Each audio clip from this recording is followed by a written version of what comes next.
right. Well, looks like we had a few snafus, but hopefully we can get it right the next time. Welcome, everybody. I am Not-Ranty, or Brandon Toy, your show host for this evening.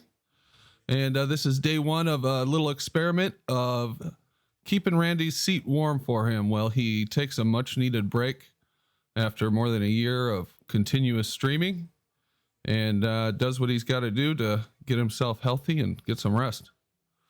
So let's see who we've got in the stream tonight, and see what's going on. So out there, I see Enigma. How you doing, Enigma? Mike Dornan. What's up, Mike? And we've got quite a few people. This isn't updating for me, so I can't see him. Good Servant. Hey, Good Servant. Pete Shea. Did I already mention Pete Shea? Brandon Cook. YouTube. SE Montreal.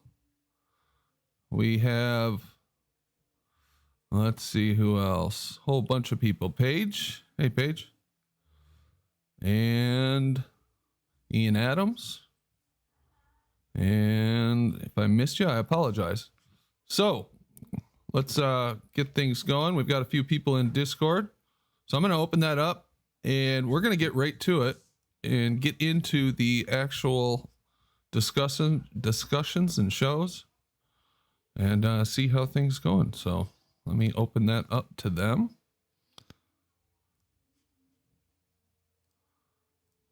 All right. Can you guys hear me all right? How's it going? Yeah, we hear you. Oh, awesome. Okay. It's kind of weird being on this side, not being able to hear what's going on. Trying to guess. I think that was pretty rough, but that'll work for now. So I see we've got the Dodo, Pete Shea, in the house. What's up, Pete? Got Jeremy, Jimbo. Oh, you changed your name. Oh, that's Jimbo. I thought that was Bob. Yeah, we do have Bob in, the real Bob Dole. Hey, Bob.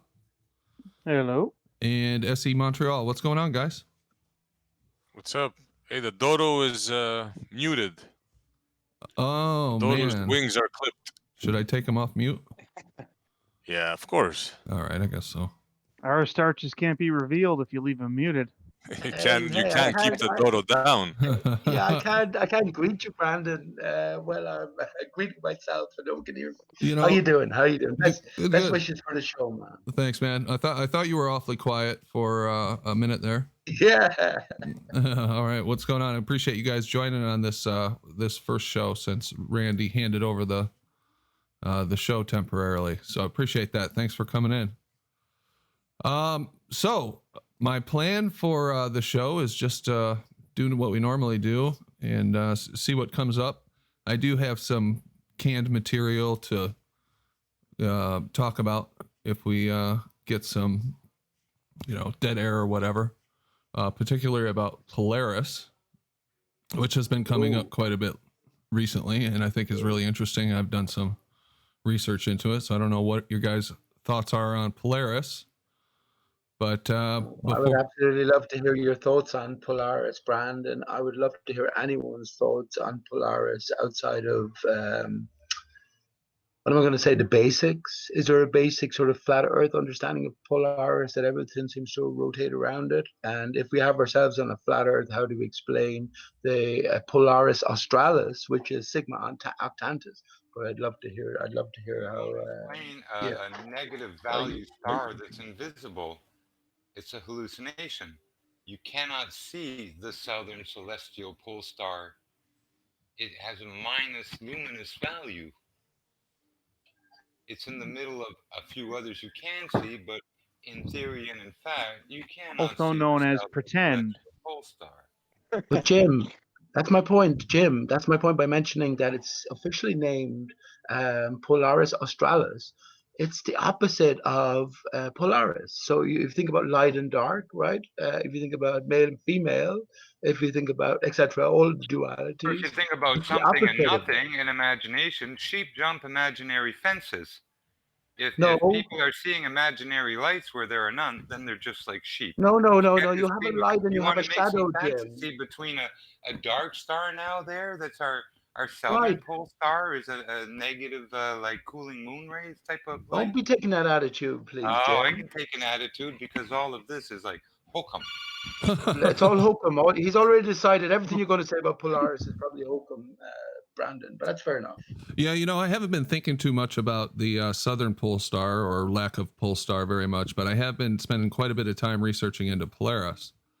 So yeah, I can share that with you guys if you want. We can talk about some recent supposed debunks of Polaris that I've seen floating around Ranty's server, which are pretty lame.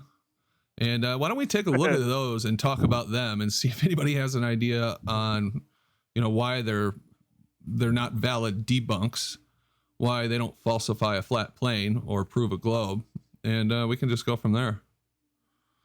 Okay. Yeah. Okay. Let me get the presentation ready here. Let's Jim have an open mind into all of this as well, Jim. We're forgetting about the ball earth explanation, and we're trying to get to what is actually happening. So yeah, please, off you go, Brandon. Yeah. Just take me a minute to switch here. I'm still getting used to this thing, so apologize. Take your if I'm time, a little man. slow And on can I just clarify, Brandon? Do you understand what I'm saying? When Gleam will agree with me that the southern stars are potentially reflections of the northern stars. So if that's the case, everything's revolving around something, right? But what I'm trying to say to Jim is, just as Polaris is the positive, let's say, then Sigma Octantis, which is Polaris Australis, right, is the negative. It's a solid to the shade. And Jim has already ruled it out as what you could pokem. So yeah. Come on, Jim. Don't have such a closed mind. We're getting to what is I'm not here. closed-minded. I'm just a pure and applied guy.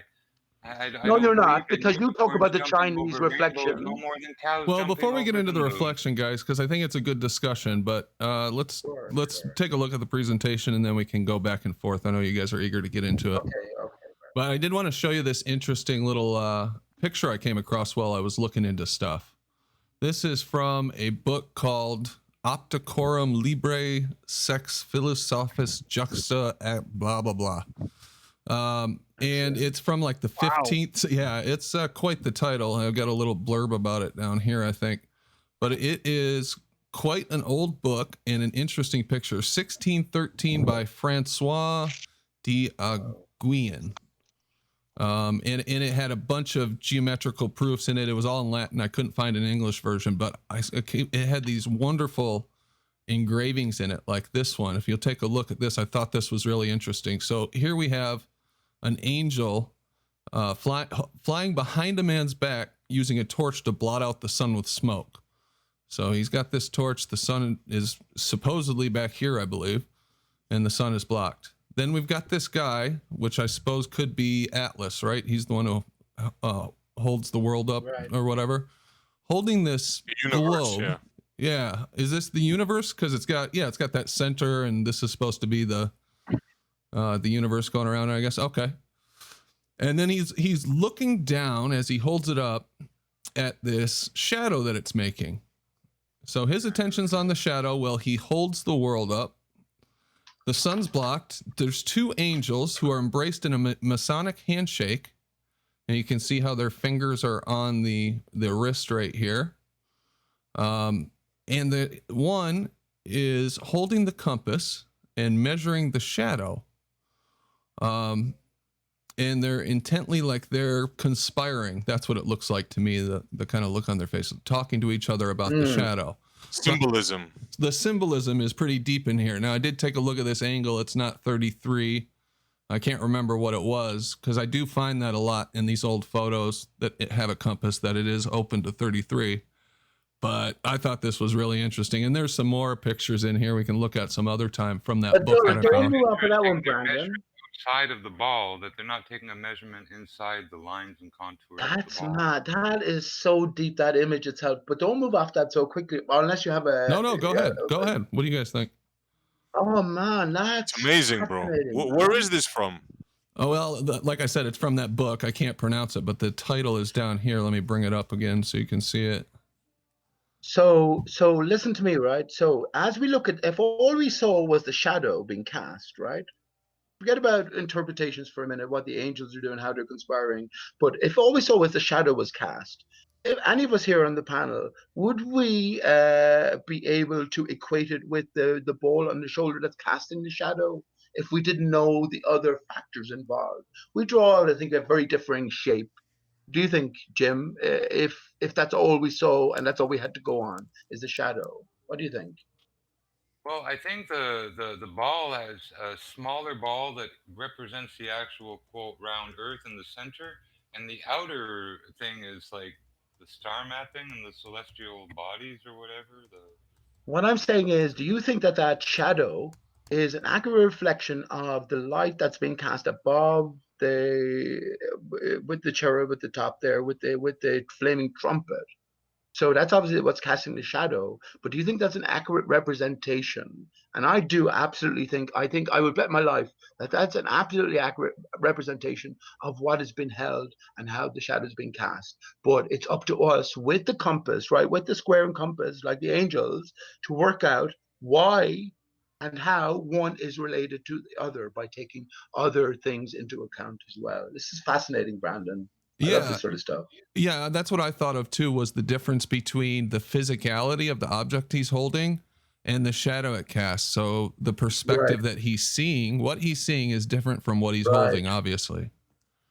Right, from our perspective, if he was looking down, Used necessarily for angles only. It's also used to measure distances.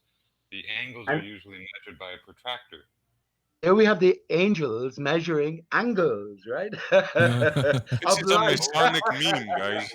That's all this is, a Masonic meme. Yeah, that's all it is. Yeah, It's yeah. pure Hang masonry. on. What are you talking about? Hang on, SB Montreal. Why do you say that now? What do you mean? We have the protractor there. We have the Masonic handshake. We have but the you say that- globe.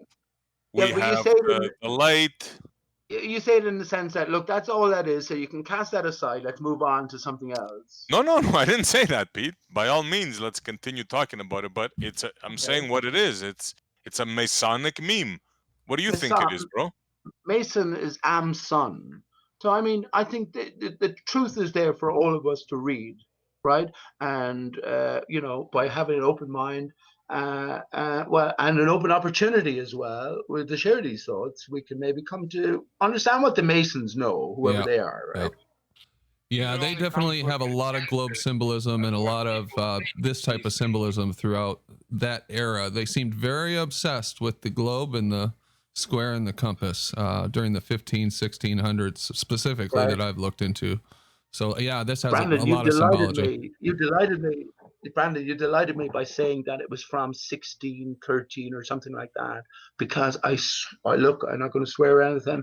I hold it this era. This realm that we're in right now in its current form is only 422 years old. A specific beginning date is 1598. So that falls into sort of post beginning, if you know what I mean. But anyway, yeah, not to dwell on that. No, it wouldn't surprise me at all. But let's see what some of the Jeremy, you got any thoughts on this, or Bob? Try to get you guys involved I'm a at little work. if you're there. Oh, yeah, I'm at work. I can't even look at it right now. Sorry. Oh, no problem. Okay, that's good to know.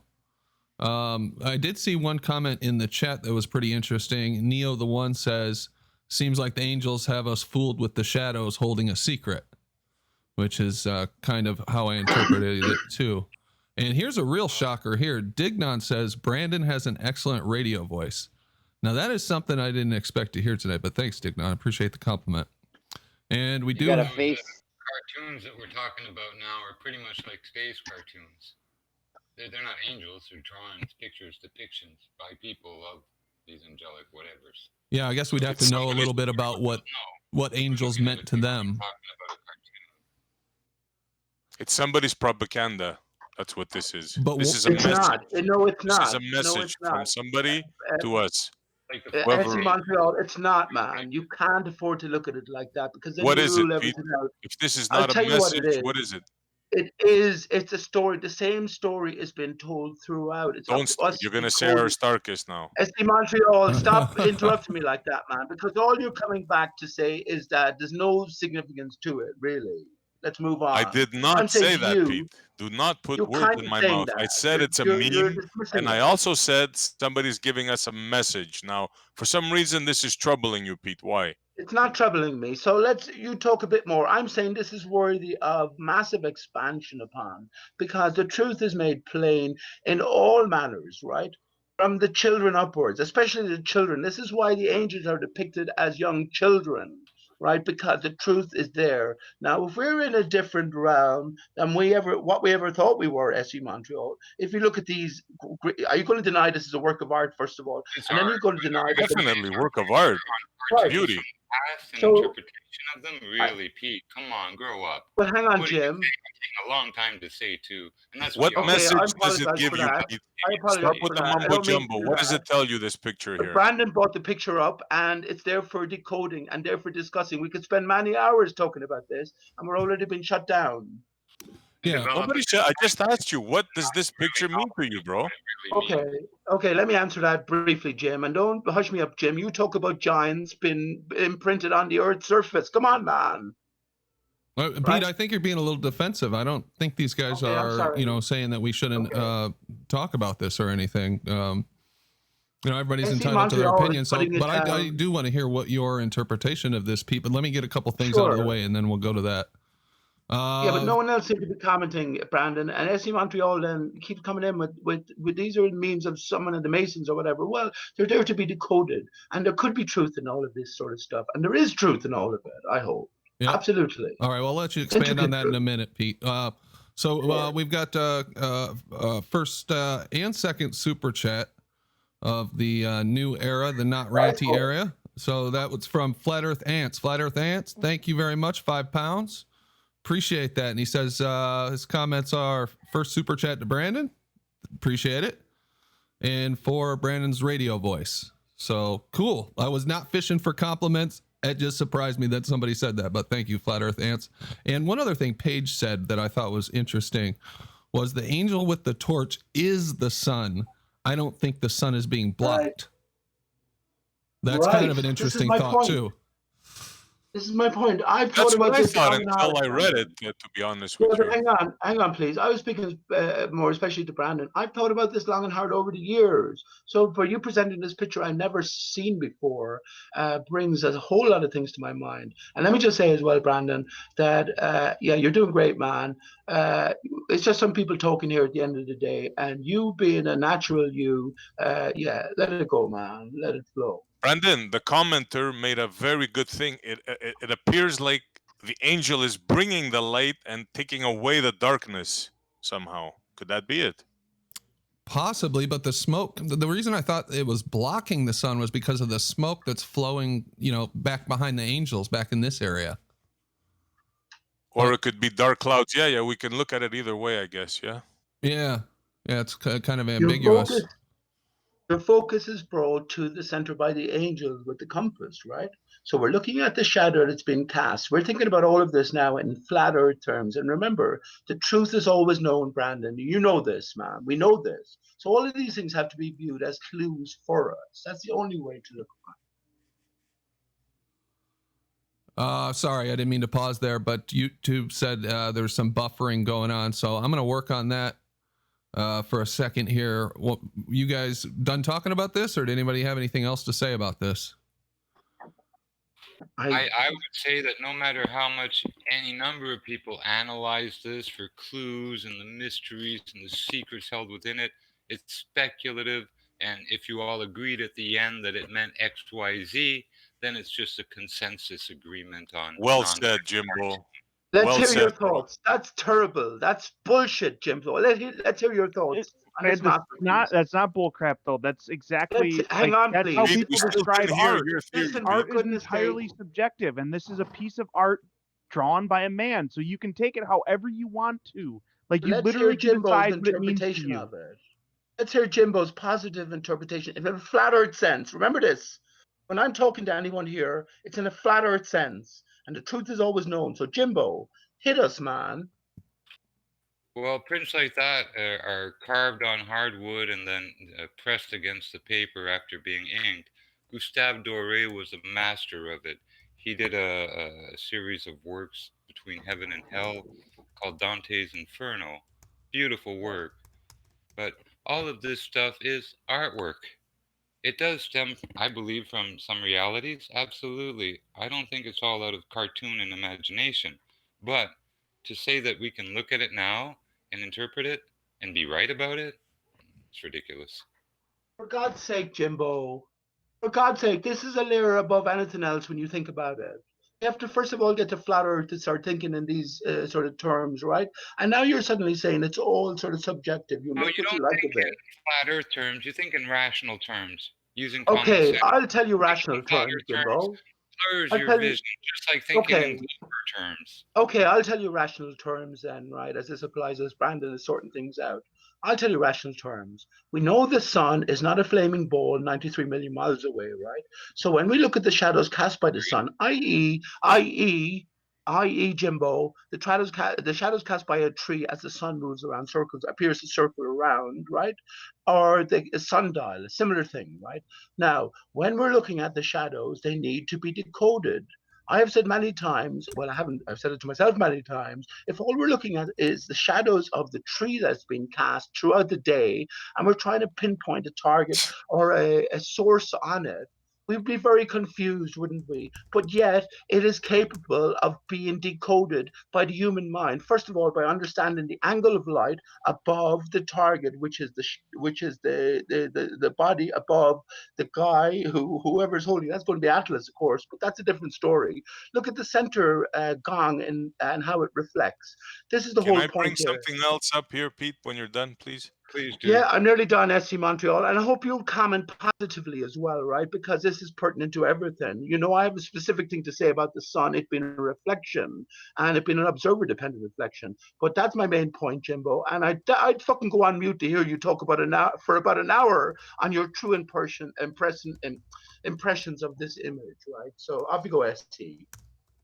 I was just wondering, Pete and everybody, this picture, this image, whatever it is, it was drawn in the 1600s, you said? Brandon? Yeah, 1613. Okay, so now, just imagine the symbolism. He's carrying a globe, right? A globe, whatever you want to call it, it's a circular, it's a sphere. Yep. So this is some serious symbolism here. We got the Masons on the right, got an angel holding a light, Apollo. This is all masonry symbolism. No one had any clue about a round earth back then, correct? Well, I think that was Besides about in the ancient time times? they were talking about it. I can't remember the exact date, but yeah. This is some serious symbolism. That's what I think, Pete. What do you think, bro? There's a big problem too with Atlas being depicted as a man, because in old stories, Atlas was a dragon. So right there's a big gaping error wound in this cartoon. And Jim, as SC Montreal asked me, this is going by the official story. 1613, this character existed. He created this etching against the backdrop of a philosophical sort of wave, I guess, you know, heliocentric. No, bullshit. It's all fucking nonsense. This is what I'm saying. When I look at this, I don't think of who printed it or whatever. This is another clue coming from, well, whatever the source, whatever this fucking game is, Jim. And it's imprinted everywhere, right? And that's all I'm saying. Well, like Forget about the Masons. The Masons are you. Their You said device nothing there. Sorry, measuring Jimbo. 2 You points said outside nothing of there, the Pete. circles. They're not necessarily measuring an angle. They're measuring a distance. So already people could fight over that. Yeah, that's right, possible. But they might be measured in distance, Jim, and how it translates. And again, how all these things elaborated from an image from the past becomes so conclusive fact when everyone agrees. It's finally consensus. Yeah, we agree it means this. No. This is not about consensus. This is about a sharing of thoughts. It's all individuals here. So if you say something, Jim, that occurs to me and resonates with me, it might be a necessary step indeed, along my pathway to make sense of all of this. Yeah, you know, one of my thoughts was when I saw this, that back at that time, there very much was a conflict between the church and the state, right? I mean, this is back in, you know, shortly after or around the time of the Church of England being established, which I think was in the 1500s or 1600s. I'm talking about something I kind of don't know about, but So maybe this is their way of communicating with each other. You know, these Rosicrucians or Masons or whoever the hell they are, scientists, we would call them today, without actually overtly coming out and saying things. And I think whoever said it is kind of right. We're not going to be able to decode this and know the exact meaning that they thought that they had. But I do think it's interesting to look at this stuff.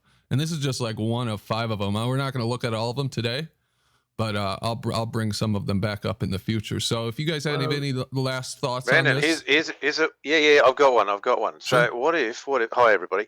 What if this is? And I don't know. This is a bit crazy, but so we've got our strong man, our Atlas man, who's holding up a model of what the Earth is, and it's casting a shadow onto there on the flat Earth. It's casting a shadow which isn't real, but it kind of looks real. And the little snifty guys on the right are making it real with all their mathematics and their compass and equations. Yes, now we're talking. That's kind of cute, yeah. That's exactly Excellent. what Look at the devil's horns, FV So Vangelis. this is what we're going to do. We're going to hold up a model, and we're going to cast it. It's only a shadow. There's no reality to it. But with our maths, we'll convince everyone it's real. nicely done. We'll project it I And was onto you're the... the man. You're the man, FV That's Vangelis. how it's carrying done, the Pete. earth on You your hear that, shoulders. What I was considering was actually, if you look Fucking at it, hell, what he's holding up excellent. there, that ball, it's hollow. Okay, we understand what hollow means. Okay, it's empty. It's got nothing in it. It's casting the shadow of what is supposed to be. Excellent. And they're not navigating or trying to make it real with their math. One is showing the other, here's how you read between the lines of shadow. There's our guy over here, he's casting a little bit of light on it. And you got to learn how to read the light so you can see the real parts. No one else is going to know how to read this properly. We have the tools. We have the special tools to understand the message that's being cast through the Who are we? hollow Almost like shape. saying read between Who the are lines. we in that image, Jim? Also, imagine We the aren't time in that this was. image. Nobody are could we? talk about this back then. We aren't. Imagine what time That's what this I'm is saying. set upon. Forget about They back would then. burn you at the Montreal. stake if you said anything, Forget against about. the church. Hang on, please. Hang on. You keep giving reality back then, 400 years ago. I was just going to say to Brandon. Funny enough, Brandon. Around the same time, Shakespeare. If you've ever read any of Shakespeare's works, the Bible is never mentioned. He's the biggest purveyor and seller of the globe earth, and of course Shakespeare had his globe theater as well. But who are we, Aaron, in that image? Who are Look, Jim? Shakespeare worked from the Protestant Bible. I forget what it was called, but I mean, it was an illegal Bible. From It was still the 1500 Bible. something, and Shakespeare. The Geneva. Though he It might was not have mentioned the Bible Geneva a lot, Bible. he certainly did have a Bible. No, we've got kind of No, but he an didn't expert exist, here. Jim. Shakespeare didn't exist. Well, let's let Travis answer that because he's pretty steeped in knowledge about that kind of stuff. Travis, what did you have any thoughts on this? And How you doing, Travis? Who are we Hey, in guys. that image, Travis? Hey, Travis. Who are we? Hey guys, I don't know, Pete. I was Come just on, saying answer. that Who are we in that image? I was just going to say Would the you leave him alternative. alone for the fucking let him talk? Okay, okay. I just want to get an answer. No one has answered me. I'm sorry. I go on mute.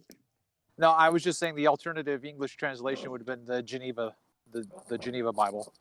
Okay, do you have any thoughts on this engraving? The one thing I noticed was you had, and I don't remember. I was doing a couple of things. I could have missed somebody making the comment, but there's 2 different images of the sphere. There's the one that I think is probably cast by the cherub behind, and then there's another one on top, which could be the alternative light source, which might be the sun. That's you notice that? excellent, Travis. Excellent, man. Oh, so you're saying there's 2 shadows possibly being cast? Yeah, there's Yeah, a the shadow second. doesn't reflect the actual ball.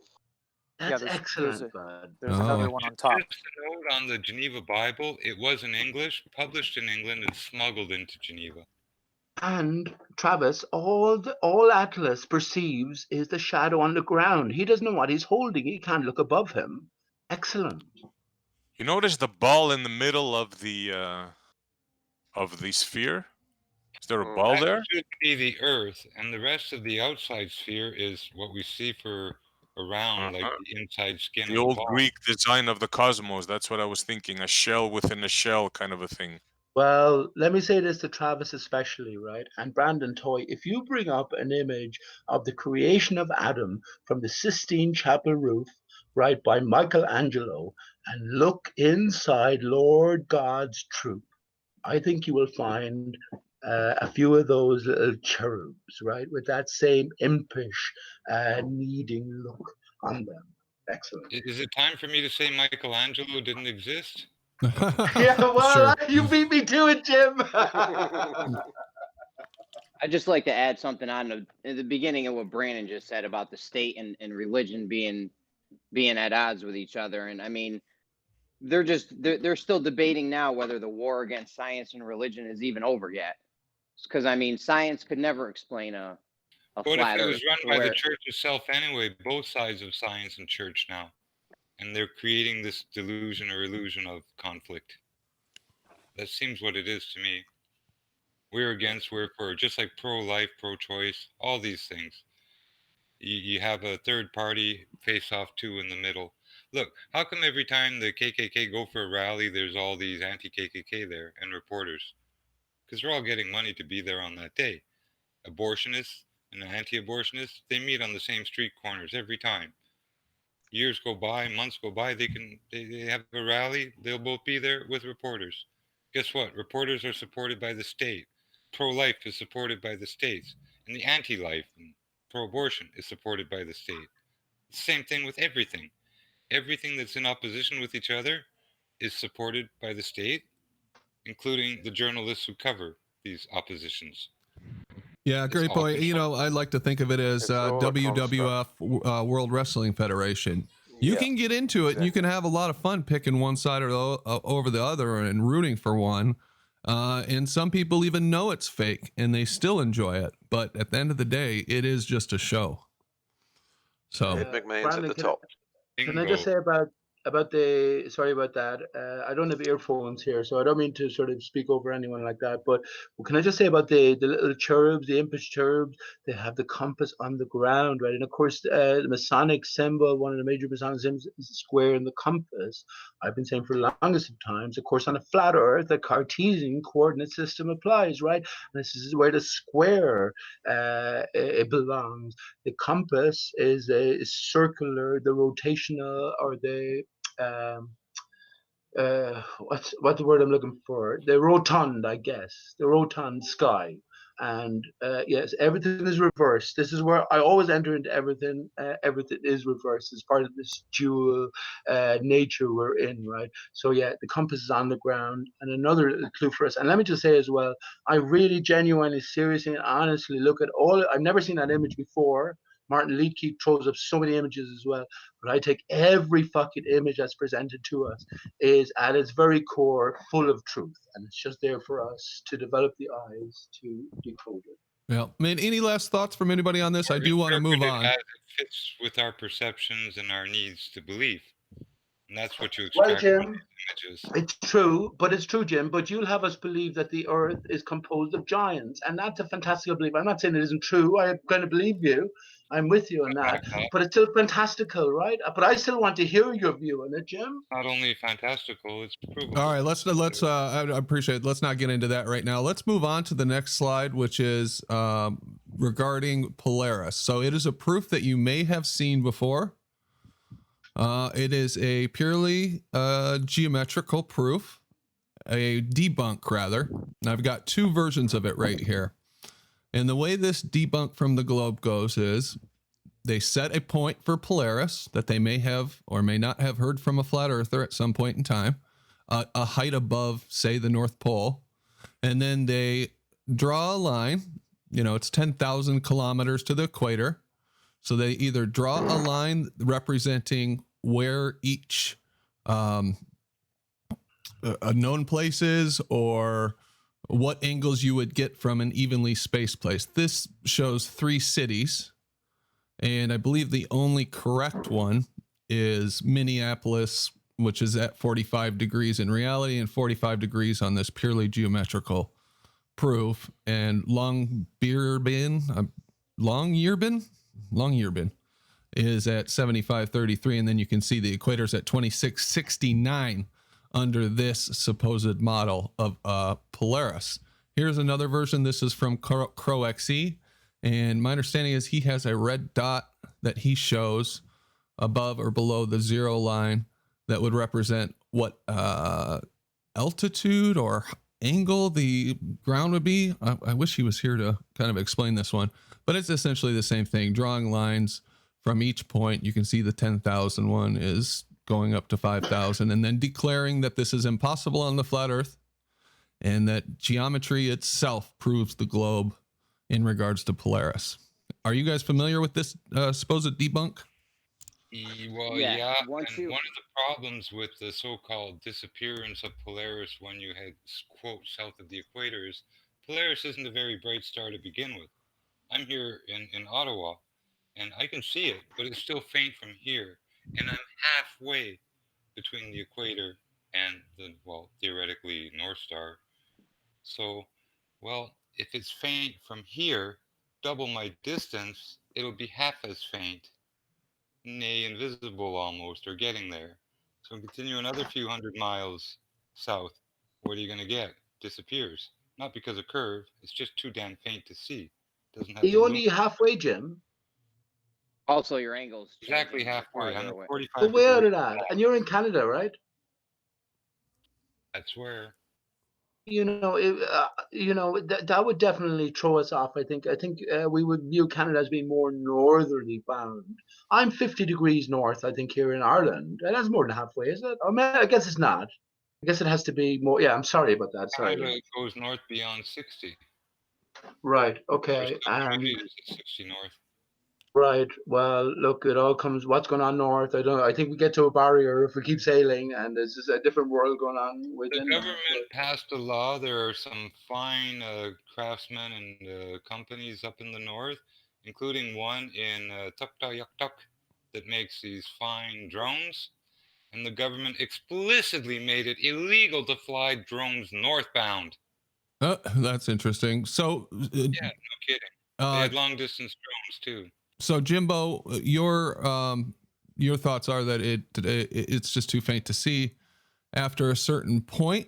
Now I have looked into this extensively, and I do think that the angles work to Polaris for the most part above about 15 degrees, and I don't know about 80 and 90, but in the middle between say 20, 15, 20 north to 70 north.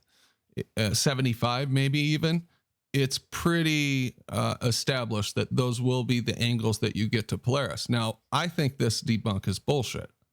I'm just curious if any of you guys have any thoughts. So maybe I should just go to my next slide and give you my... Hang on, Sure. Brandon. Take it easy. All There are right. lots of thoughts, I'm sure, right? It's not Manic Monday after all, but listen, I can go outside my door. I know exactly where to locate Polaris, and I know exactly where it is because I've been in the same place here for years. I know where to point. It is not 50 degrees. It is definitely more in the range of maybe 70 degrees from my location here in Ireland. And more especially when I was with my brother, which is only a short distance across Limerick City here, which is about a mile away, the angle changed. So there's something different going on, and all of those skylights have to be viewed not in a geometric sense. They're not flaming balls in the sky that if you point to the very center of them with your massive and the most efficient magnification, you're going to get to the heart of this three-dimensional object in space somewhere. No. There are observer-dependent reflections, or at least, if you don't think so, we have to consider that as an alternative on a flat Earth. There's something else Okay, happens when you're taking readings and looking at things like, say, for example, using a sextant. It is useless to take a reading of any stars that are below 15 degrees or Right. anywhere between the horizon and 15 degrees. Now, when you're that far, quote, south and looking at a very critical angle towards the North Star, you're also looking into that 15-degree band and through way more air and etc.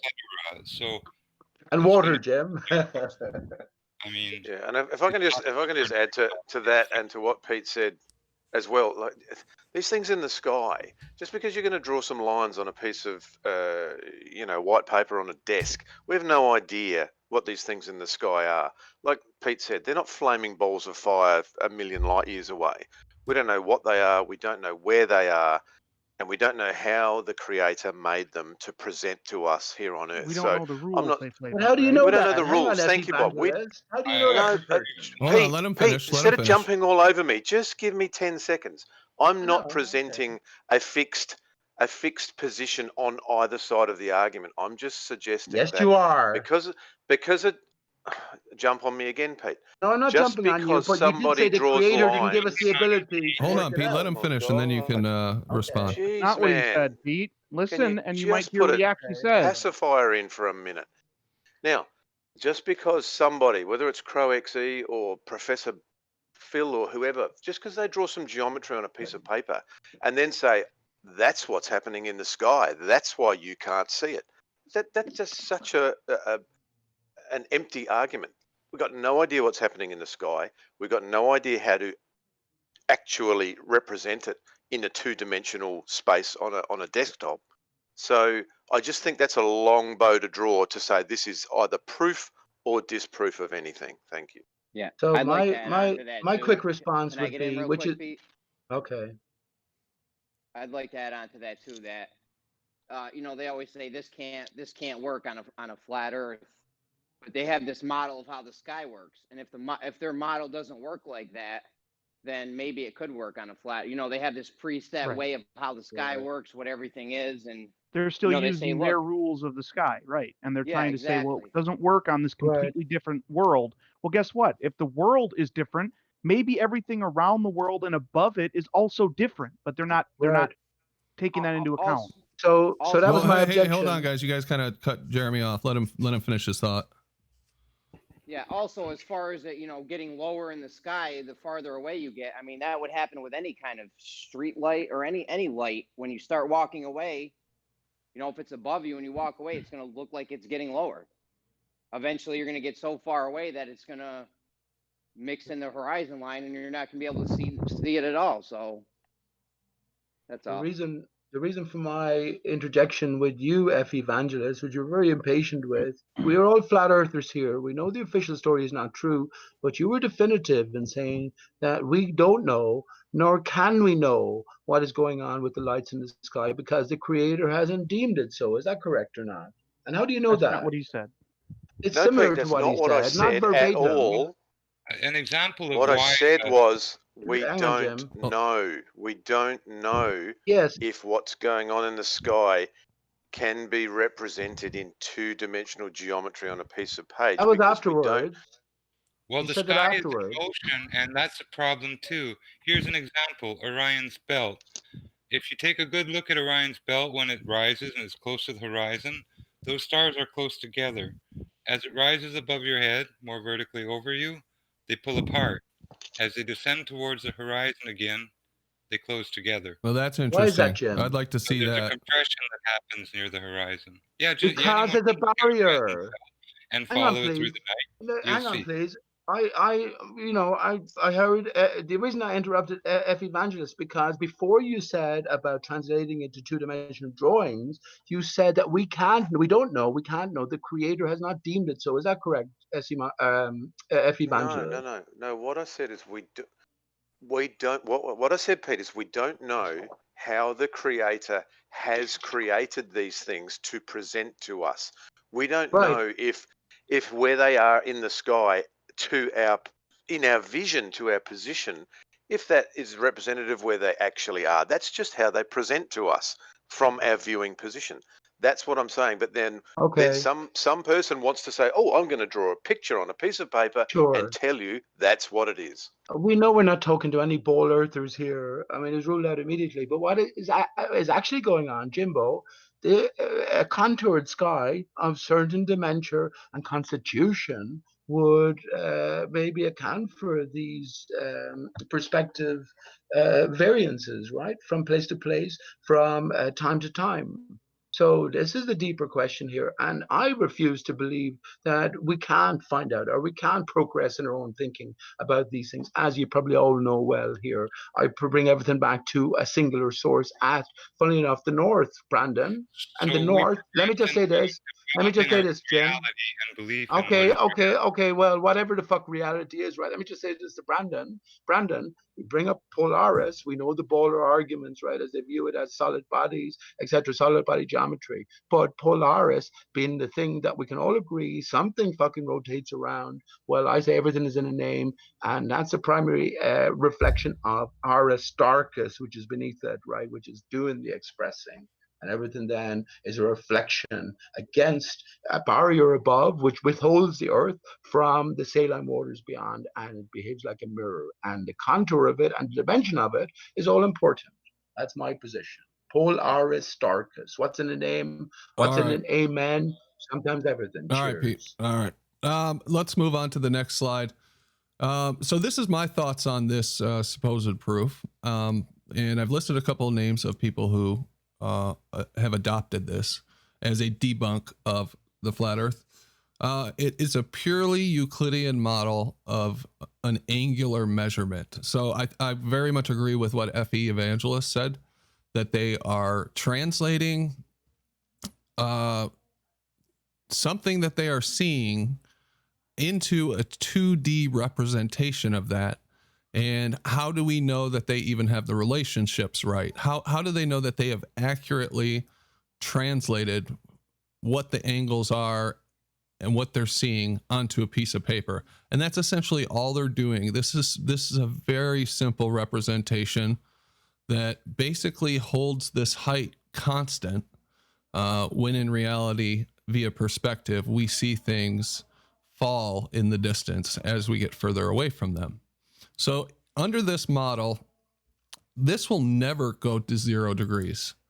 You will never get down to, Polaris will never get down to 0 degrees because it just keeps going and going. Each new line that you draw creates a new hypotenuse with a less of an angle. I mean, it'll go 26.7 degrees. It'll go down and down, but it'll never get to 90 degrees. Or 0 degrees. In reality, we see things above us at 90 degrees and at 0 degrees always. So that's my opinion on this one. Well, I was told from Bev that you can't even measure an angle if one of the lines is curved. The Globers will say you can, so I don't know how true that is, but. All right, let's move on. Everything is based on reality, Brandon, right? And all our reasoning or reckoning has to be based on that. When we take away the vacuum of space, infinite space, well, we all have to agree there's something there, or else there's no sort of common ground for us to speak, right?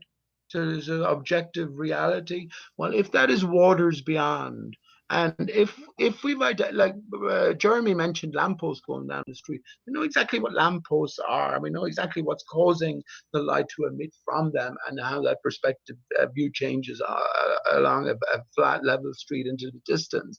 But we're not saying what the stars are, or we're not saying what is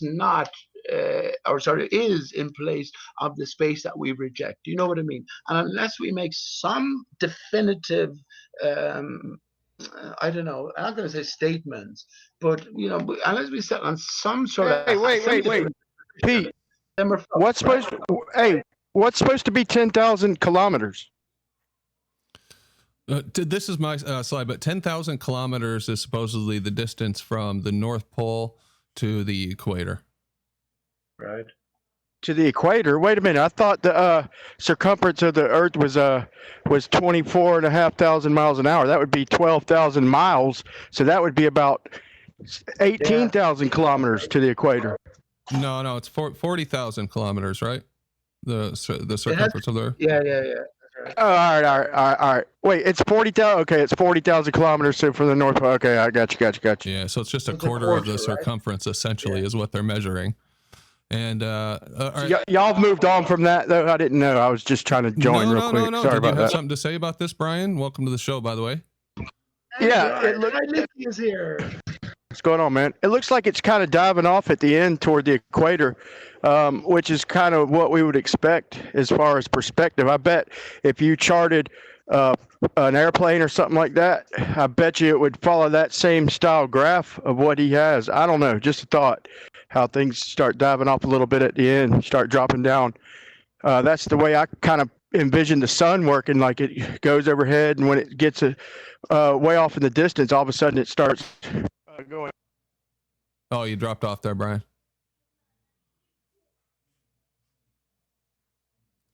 Or did I drop off? No, Brian is gone now. I can still hear you. Okay, that's all right. Let's move on. So anyway, I think the consensus is that this is not a valid debunk. Then they've got It's the same concept as them trying to like triangulate using the sun or make determinations based on the ground versus the sun and those angles and those distances. It's like you have to assume where the sun is to get those measurements.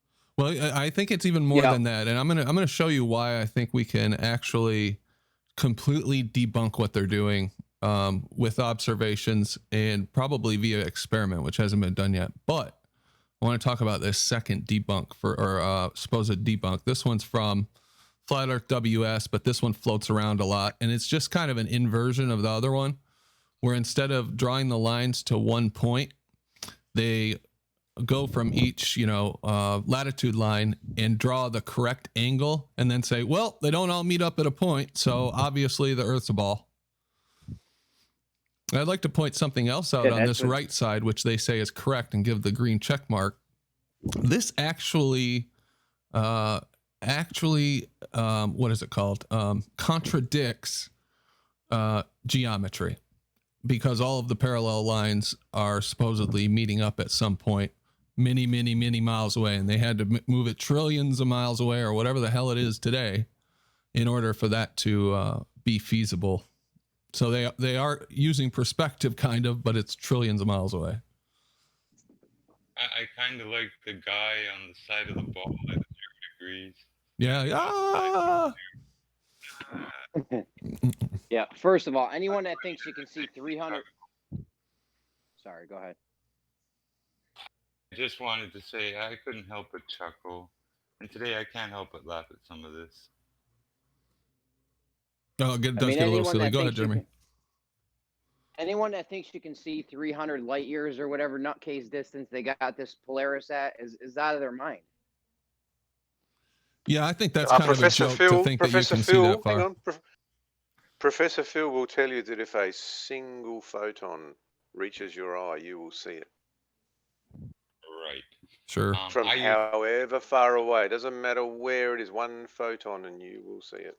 Yeah, I used to believe the fireball sun, light traveling billions of miles, all that shit, even though I,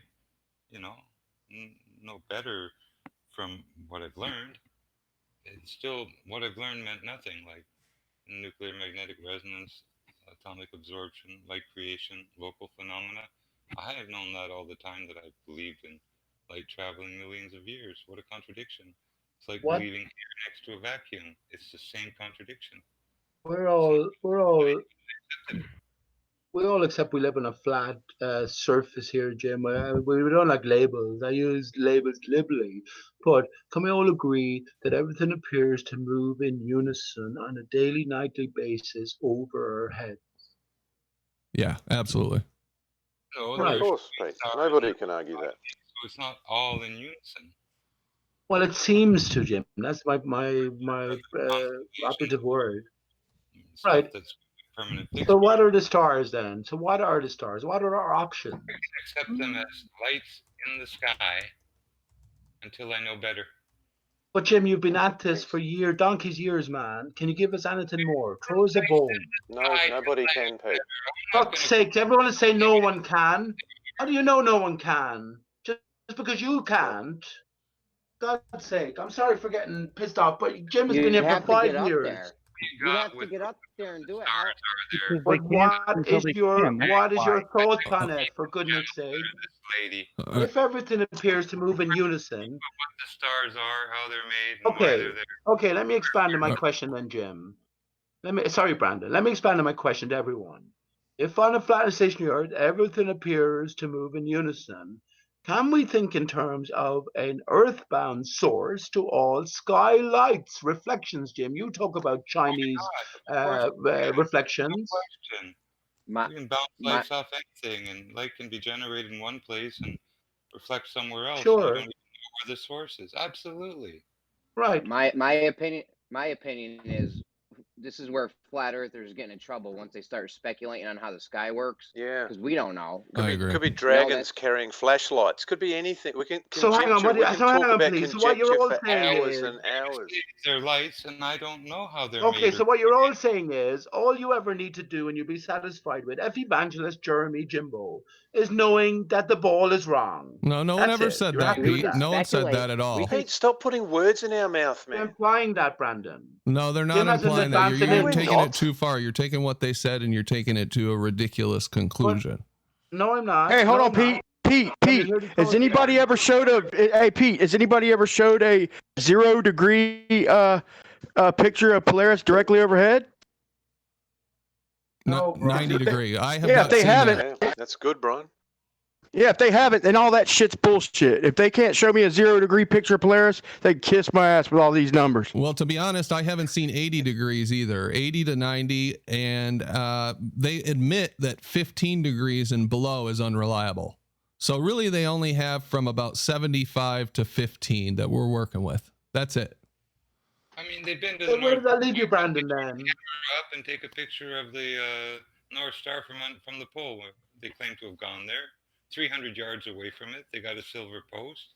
That should be as straight up 90 degrees as you're going to get. You could have I mean, I done a was master's asking and you could have done. I just did a little video. 5 years.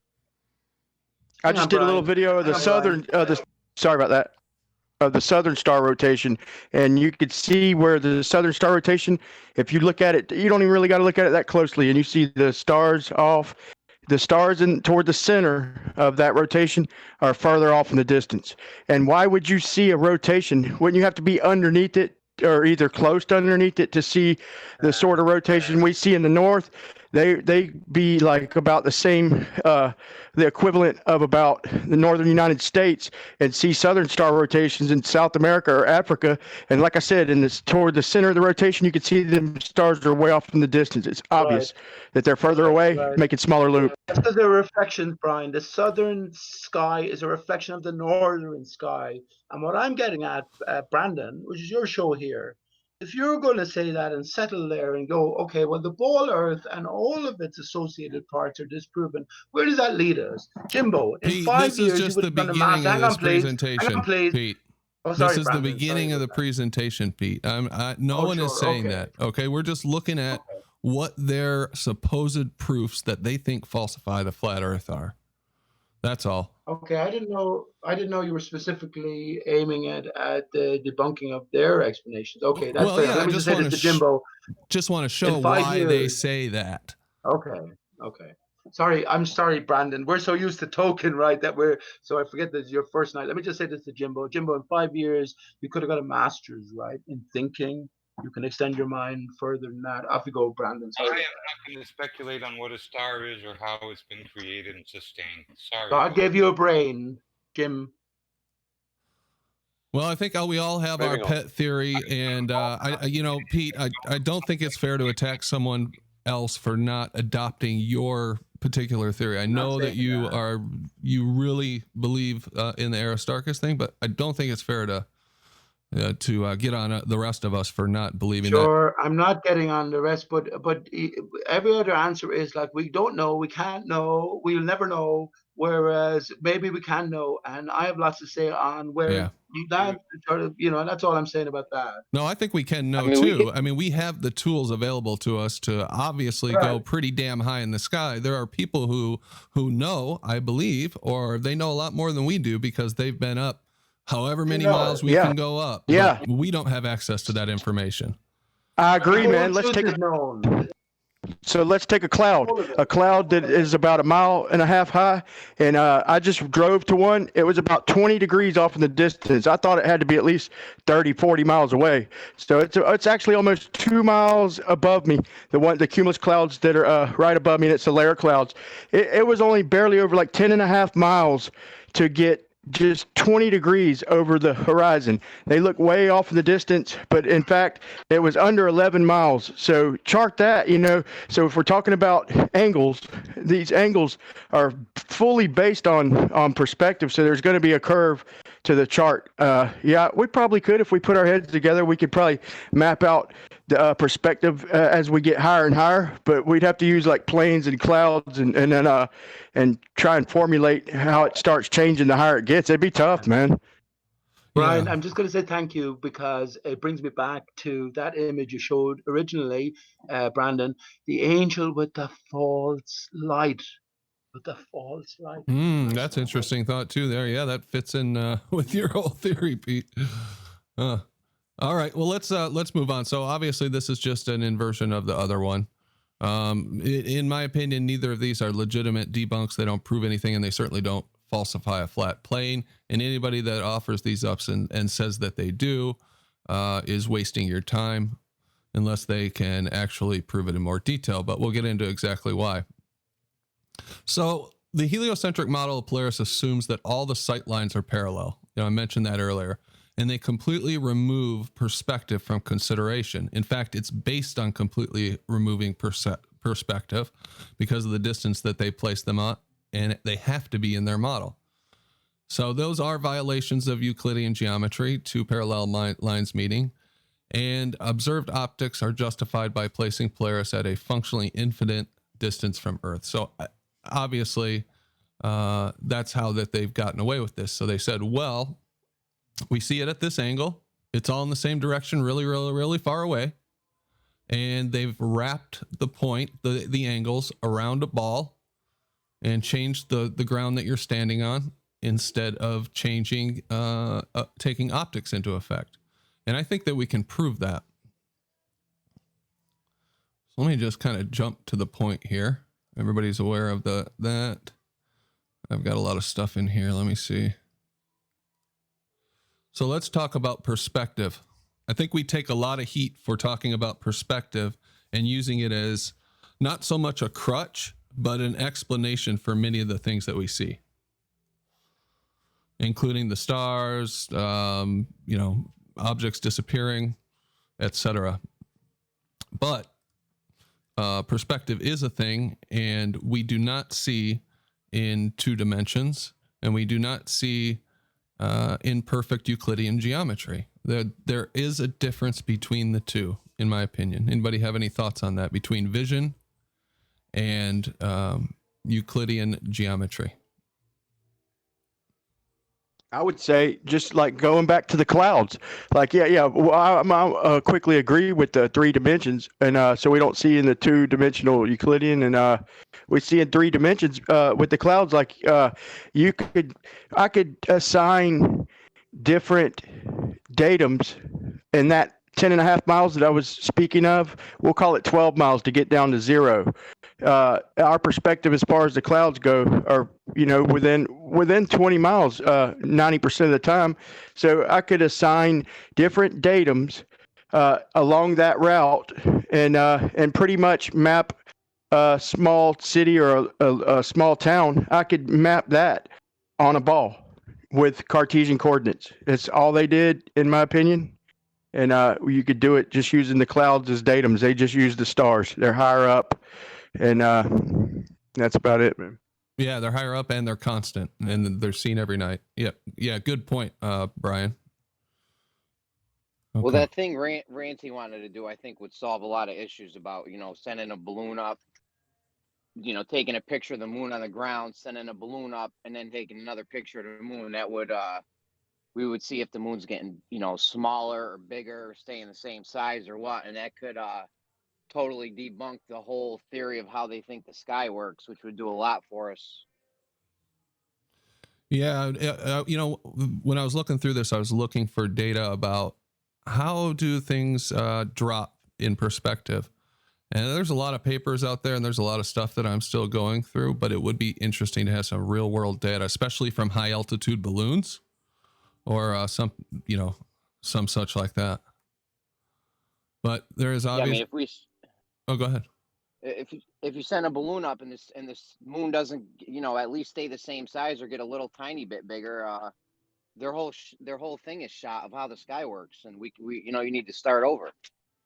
That's all. Yeah, if you go and look at that Go Fast rocket launch, it accidentally captured the moon, and they plotted the time of day, and it had to be sometime before noon. And he got his closest estimate was around between like 8 and 10 in the morning, which put the moon and over Australia, and it was a tiny little ball. And it does seem like the moon is a tiny spot when we get airplane range or higher, but they got a shot of the moon, and like I said, looking at time and date, it put it over Australia, and it was way off in the distance. So that's food for thought right there. And yeah, it's hard to prove flat Earth. You know, I like the way you're going with this, Brennan, to try and plot, and put together evidence and stuff. It's just so easy just shitting on their model. yeah, it's a lot funner too. Yeah, no shit. Yeah, absolutely. Like, if we went up and saw the moon got smaller, that doesn't do anything for us, but for them, it ruins their whole sky paradigm. There is nothing wrong with falsifying their model. They constantly push us to talk about what our model is and give them our hypotheses and our theories. But if we're not ready to create a hypothesis or a theory, we don't have enough data yet. We should not be giving them one. We should not be putting something out there that isn't backed up unless we're just speculating and talking. But they push us towards that because they don't want us to focus on the globe. They know Say the what truth you already, will. Brandon. They know the truth Sorry, go ahead. already. Let's get real here. All these returning antagonists know the truth. The truth is already known. Their minions sent in. So in ultimate sort of consideration, the onus is on us as individuals and perhaps a collective as well to come up to, their expectations because they know more than we do. Simple. Yeah, and say what you will, but it would be 20,000 times harder making a flat Earth model. I think eventually we're going to get to it, hopefully, but it's going to be 20,000 times harder trying to nail down what light exactly does with perspective at these high altitudes, instead of just putting just simple little Euclidean angles on everything and datums and all that. That's just, you might think it to be complicated, but really it's not. It's easier to put datums on it and just rule out perspective. But our personal atmospheric dome, the way we see with dating back to the clouds again, that rules out the way light curves. Ranty, a lot of his work, I think he had it right the whole time. It's curving down, and it's not making us see the objects higher. It's actually blocking some of them out, and there's a lot that goes into that. So I think the way light curves is going to have to do with getting the model nailed down. Yeah, That's my I agree opinion. with that. We need more data on that. Oh, hey, what's up, Rakia? Real quick before let's check in with Rakia in a minute. But Rob Keen, thanks for the $5. What's the Canadian dollar super chat? Appreciate that. He says you're not ranty. Rob's correct. I am not ranty. So thanks again, Rob. Rakia, what's going on, man? And that $5 isn't a real $5. Right? Yeah, that's what I was thinking in my head. I'm like, well, is it Canadian money? Do you have to go to a special store to use that? Yeah, you get about 40 cents, Brandon. No, thanks, Rob. Yeah, good afternoon, everyone. I'm under the impression now that the arguments are kind of, I don't want to say over, but I think it's time to move to a different realm. We need to go aim higher. We need to start creating our model. In respect to light, I don't think man will ever figure that out. It's too many variables, but we can get closer to the understanding of it. But as far as predicting, doing our own predictions and all that can be done. That's already being done. It was done before us. It was done before this became a globe, argument. They predicted things when they knew it was flat, and we just need to get back to that area of taking control. I've seen it over the last year, right? I've seen it over the last 3 weeks where they're losing their energy in the fight because they know the arguments are not on their favor now. Anyone can do a bunch of assumptions and come up with a model that works. I don't think that's what we're wanting to do. I think that's what we're wanting to get away from. So it's going to take a while. We might not ever have we don't need a model.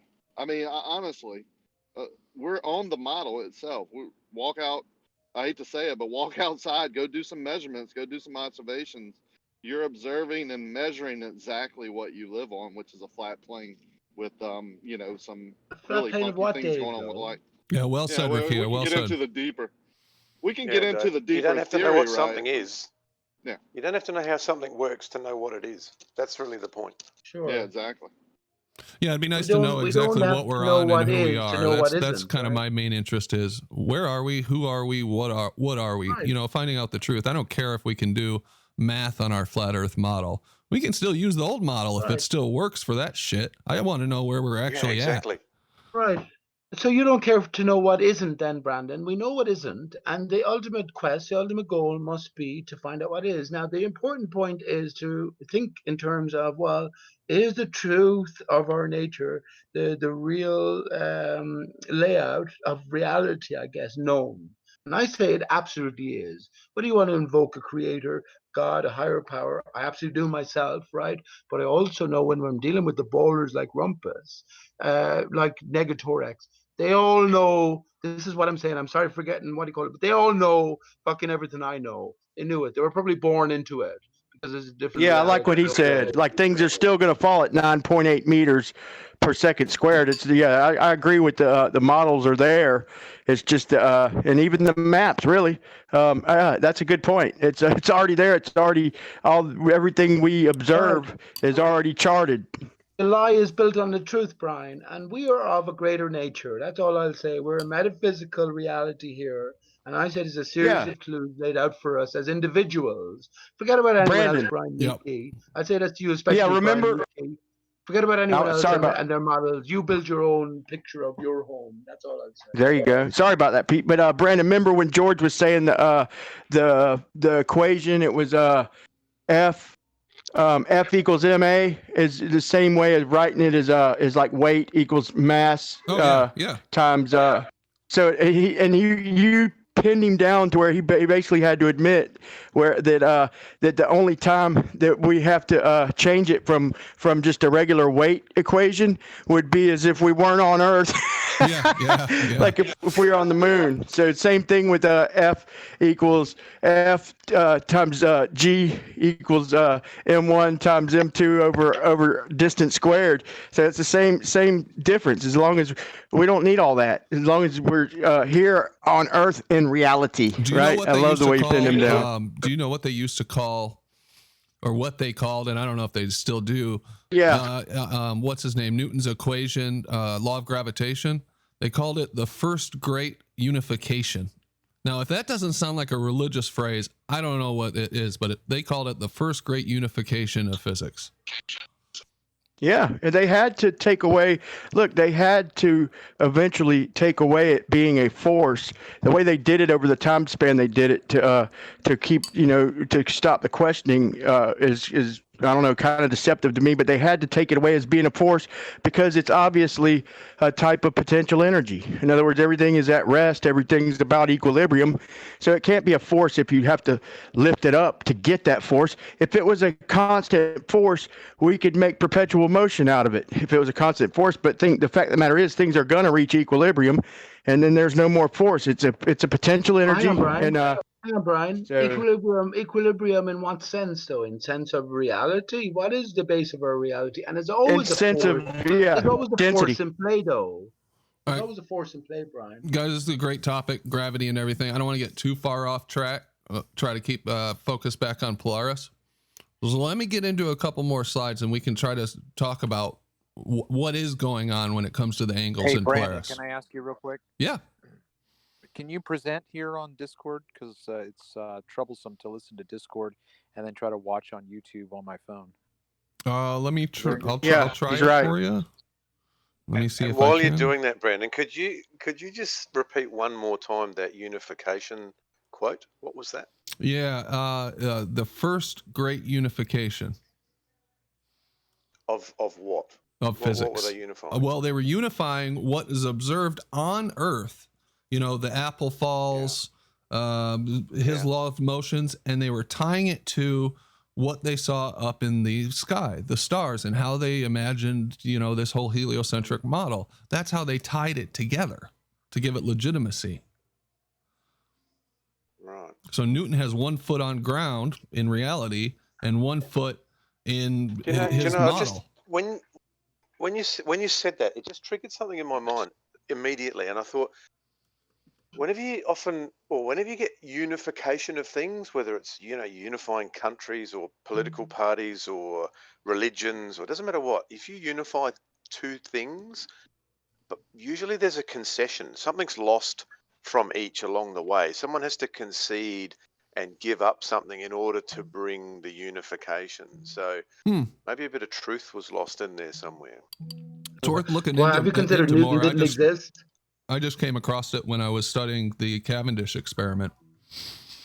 Brandon, let me ask you to consider this, Brandon. First of all, everyone listening, have you considered Newton didn't exist? It's just the the workload from the man throughout his life is just beyond measure. But let's take he did exist, right? When we think of the technology at the time, when man stared into the universe, I guess the only sort of true impression we may have got was the moon, which has that vague look of solidity. But everything beyond that is an extension, right? So it all comes back to this basic perception. And as we know, everything is based on a lie. This is the lie that they extended, our relationship to the moon and how it appears, that look of apparent solidity. Yeah, getting back to the stars, man, I'm gonna bring it up every time when we're talking about the stars. If they're gonna have antipodal star rotations, then they have to have that shot of the equator. They could try and use a fisheye lens as an excuse or whatever they want. It doesn't work. They got to have that equatorial shot of the stars going straight overhead, off in the distance, and then the stars off to your right, veering off to the north, and the stars to your left, off in the distance, veering off to the south. Which, like I said, I'll say it until I'm blue in the face. Upon first thought, that is a great globe proof. Look, the stars are veering off this way and that way. But all you got to do is scratch the surface, give it a little bit of thought, and that's a problem. If they're veering off one way and then veering off the other, then you can measure it. Then they are that stars don't know what you're standing on. So that means they are measurably splitting up. They are separating away from each other. And without that picture, their precious proof, which to me, they use that as their number one proof, the stars, that takes a big shit on it. If there is measurable separation, and I could see the stars deviating from each other, that means there has to be at least two separate star rotations, which takes a shit on the heliocentric model. I'd like to see some more substantiation of that, if that's actually the case, that there are two or that they diverge at the equator, and look at that more closely. That would be interesting. They're screwed either way because they use that as the proof. That common picture of the equatorial star trails, they use that constantly as their best proof. And so they're screwed either way. Either it does do that, and or it doesn't do that. In my opinion, it doesn't. The stars all move in one direction overhead, which screws their number one proof. Either way, they're screwed, right? Yeah, you still hear ballers out there saying that the stars move in two different directions, like they're moving against each other. But anyway, let's go back to this. Let me walk you through this real quick and get your thoughts on what the difference is between how they show us their written down model of Polaris that we looked at earlier in the debunks, and the reality of what we see. So I just got a little scenario here. There's a guy standing on top of a building. The exact scale and everything isn't too important here, and he's looking down a railroad track that's about 10 miles long. Okay, and what he's going to do is he's going to divide this into 10 equal sections and draw a angle to each one. Now this is on paper. You see this back here. If he goes and he draws this on paper and he puts in his height and he puts in the distance between each one, he'll come up with something that looks like this. But in reality, we can see the angles there. What he's looking at when he looks straight forward is this. So how does he get this out of this? And this is what it'll look like, I contend, anytime that he's looking down 10 miles, however long. You will see it. We always talk about the railroad tracks converging, the parallel lines converging. They will converge at the 0 degree mark at the horizon. Well, don't jump all over me real quick, but the only thing that I would say about this is the shot that you're showing us right now is obviously from ground level, so that's going to be completely different. I understand what you're saying about the horizon, but the shot that you're showing us is not from a mile high. No. It's not from a mile high. No. Even if you drew this, with the same thing applies. That's a good point, Travis. But even the same thing applies. No matter how far down you put this, you'll never get that 0 degrees all the way out there towards the end. Okay, I see what you're saying. Yeah, it always comes up to your horizon in your vision. Now I know that there are some caveats on that.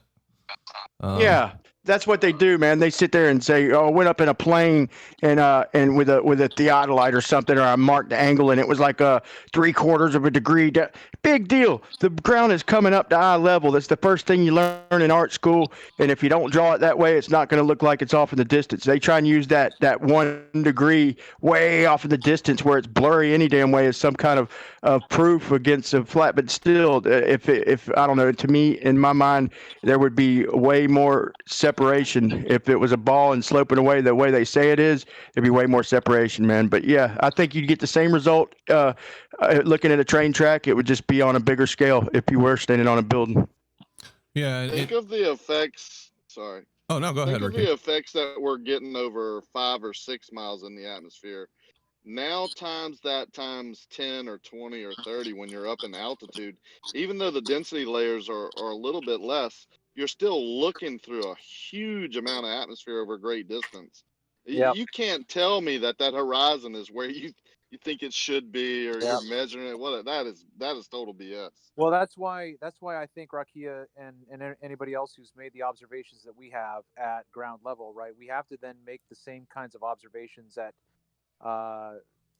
200 feet, 400 feet to show, like, I mean, you've seen the stuff that I've put out where the horizon drops and rises within 20 minutes. We've got to have that same kind of fluctuation from 200, 400 feet high. We've got to make those same kind of long-term observations and show that at 400 feet, look at the horizon. It's dropping and it's rising. I can tell you at 8 and 9 and 10,000 feet, although I'm in a moving object, it's tough to video and do all that. I mean, I can't do it. I mean, I get sick, but, you know, on different days, the observations are totally different, right? Because of the atmosphere.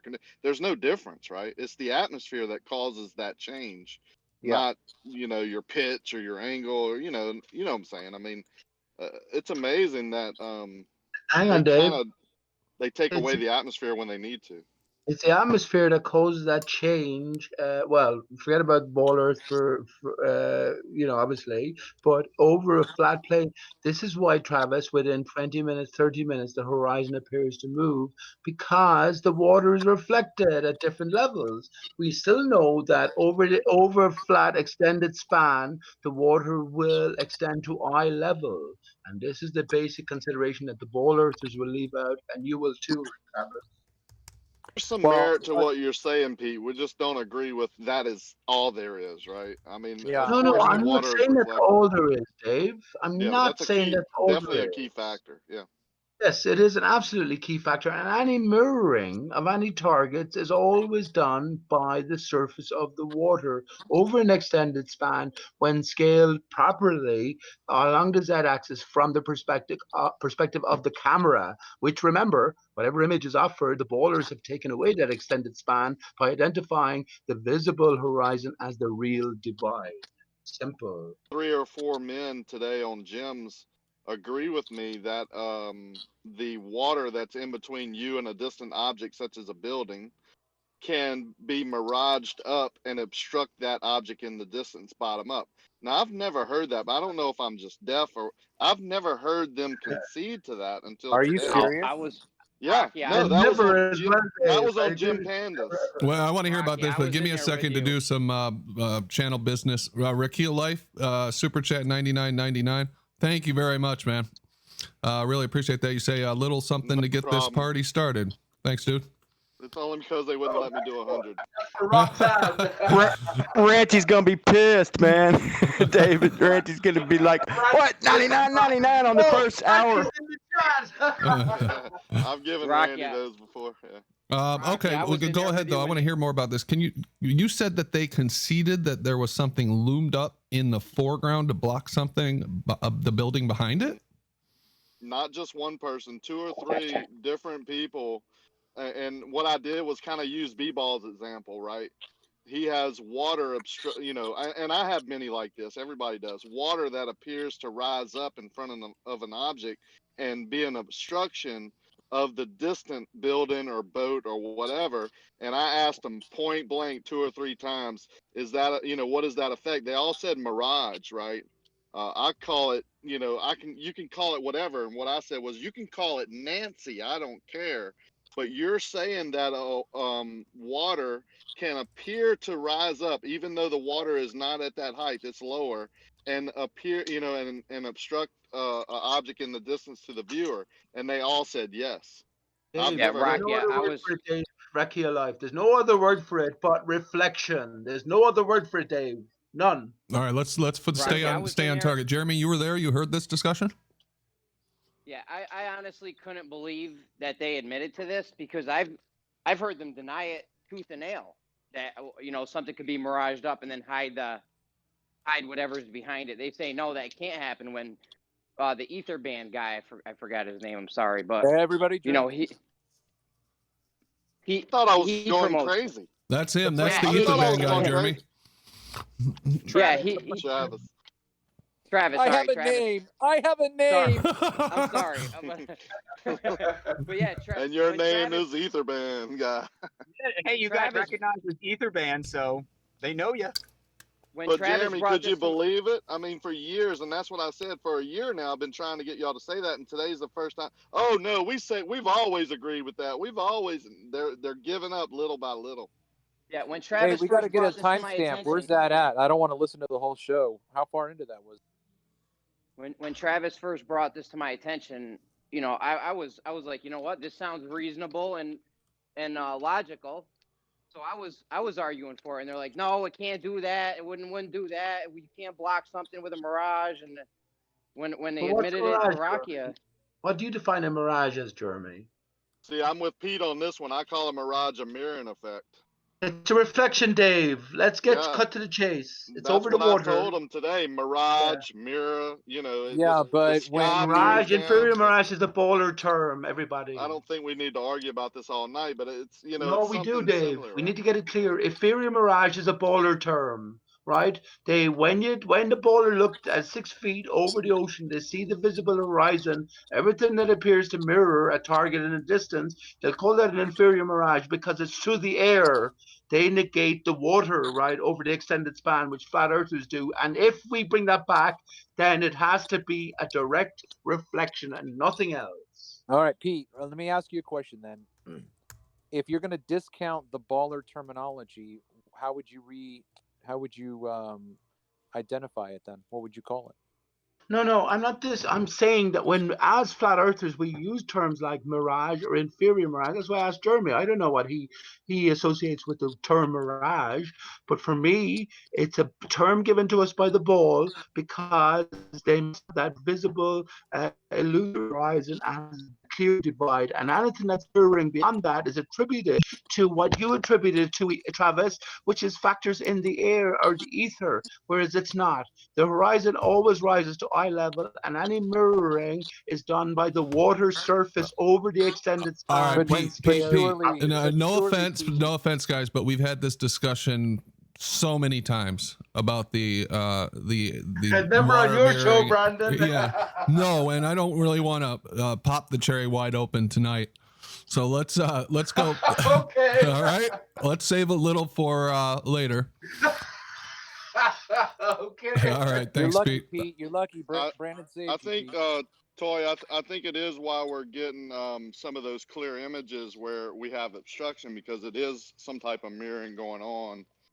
I hate to bring the subject up again, but that's what I always thought it was. So, You're right. we can move on. No, I do think there is And some. I I didn't think bring it up. everybody I mean, agrees let's there go is with Dave some here. kind of mirroring going on. It's just a matter of where that mirroring is, and there's some people with some very passionate opinions about that, and we could do a whole show on that. Maybe we will, Pete. Now I do have to mention, now that you brought it up, you were going to put some slides together and do a presentation. Have you been able to put anything together, or maybe we can get you to do that sometime soon? I was, and you know what I was actually going to do, Brandon, for tonight, as I knew it was your first night, I was going to bring up Ranty's black hole rock image and point out, right, I think we could all, without the images, right, we can all appreciate that if the sun was in the background, like the other image he showed of Canigoo, then we'd understand that the horizon will rise up. So it's an illusory horizon, and therefore the water will rise up all the way to the horizon, and it's the water itself that's causing reflection. I could bring up a load of images to show exactly that, and if you want me to, of course I will do that. Yeah. Well, ping me offline and let me know when you're ready. We won't do it tonight, but we'll do it whenever you have your stuff together. Sure. So let's go back to this. Sure, So okay. obviously we're looking down at the railroad tracks, right? And we've got the railroad tracks going up towards the horizon. When we measure angles in front of us visually, it's always overhead is 90 degrees. Here I have overhead beneath as 90 degrees. And the horizon is always 0 degrees. That's how we measure Polaris. That's how we measure everything. So my contention is that you would be measuring more in accordance with this if you were measuring these railroad tracks. That is what you see, and you are measuring what you see. You are measuring the visual representation that is presented to you within the environment. You are not measuring physical reality that cannot be translated from the world to paper and then measured within the visual world with any accuracy, is my contention. Does that make sense? And I think that's F.E. Evangelist, what you were getting at earlier.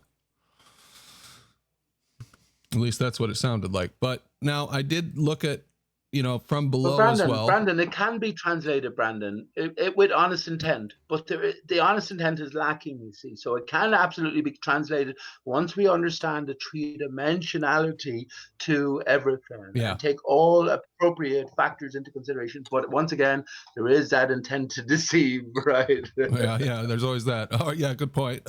Yep, well said. Now let's look at a bridge, something above us.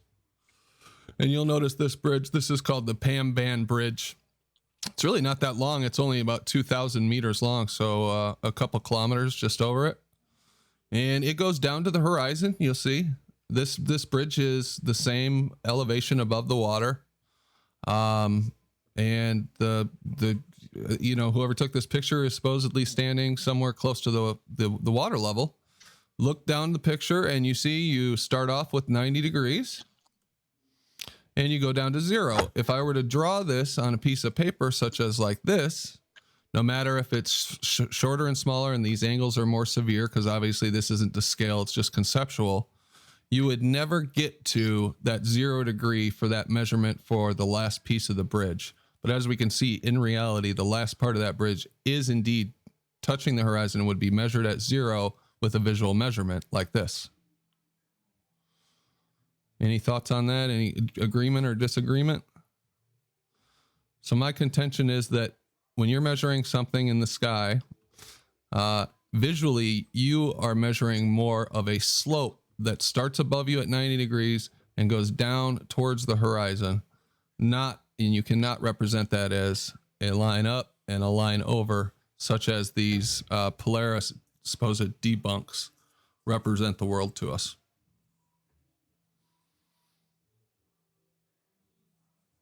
No thoughts? Okay.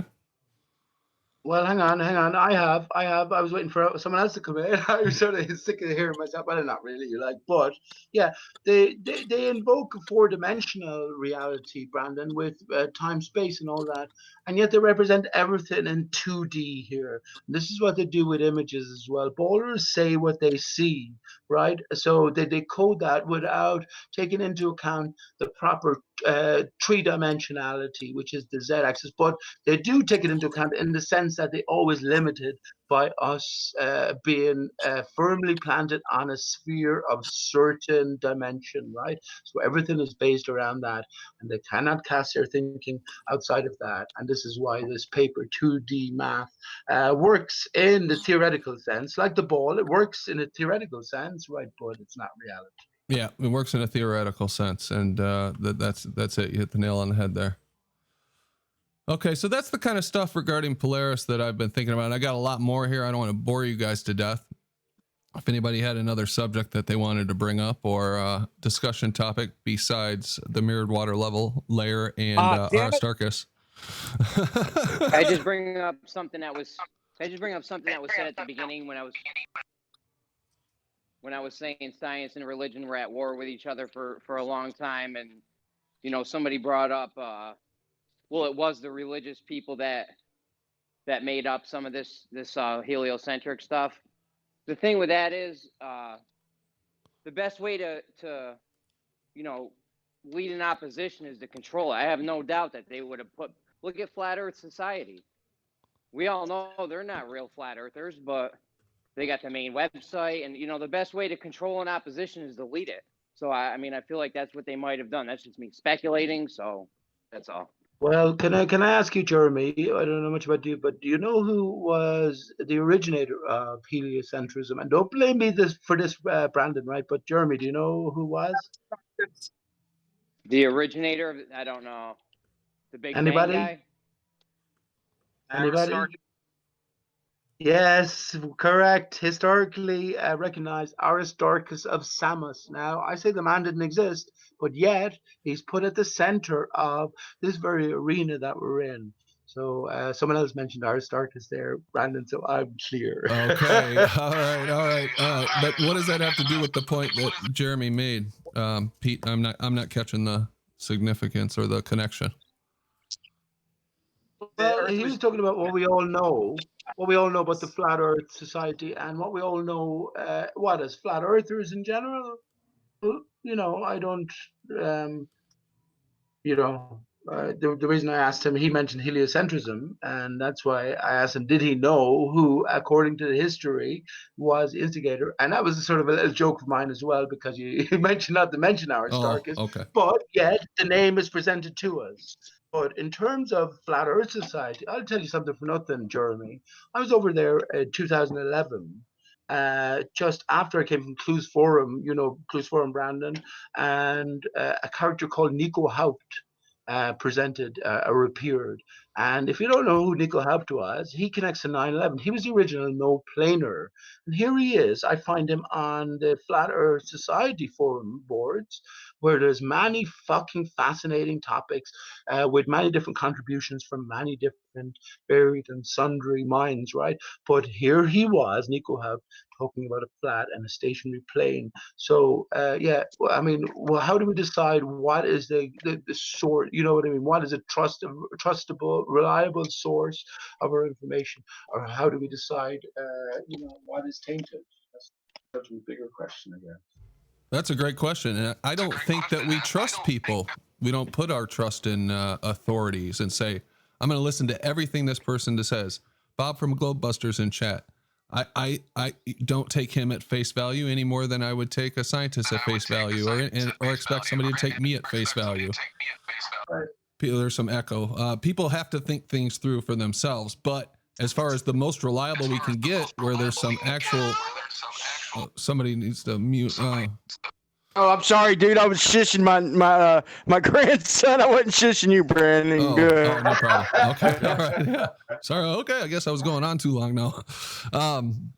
But it's your show, Brandon. You keep going, bud. I'd like to hear you. Go on for 10 minutes there, please. No, it's okay. But what I was saying is, it is difficult to find good information, just even about what's going on in the world. I mean, who do you go to for your news? You have to find some random independent person, and then before too long, you look that person is corrupted and co-opted themselves. Right. So we have to rely on our own wits, our own critical thinking skills. We have to learn these skills that haven't been taught to us, because I feel like I have learned to think for myself over the last, 15 years or however long it's been that I've kind of decided that not everything was as it seemed. And you have to learn to think for yourself. And we don't even know how to do that in some cases. We don't even know how to think about things in a different way because we haven't been taught it. Well, but hang on though. You see, when you use words like we, Jimbo here has been in this arena for years and years. I have myself, and lots of the rest of us have. Surely we came to the same conclusions early doors. Just exactly what you were saying there, Brandon. The whole thing is controlled. When you click onto somebody who'll give you new truth, you ultimately realize that they themselves are limited, right? So what conclusion do you come to? Me, myself, can never speak for that. There's greater game in play.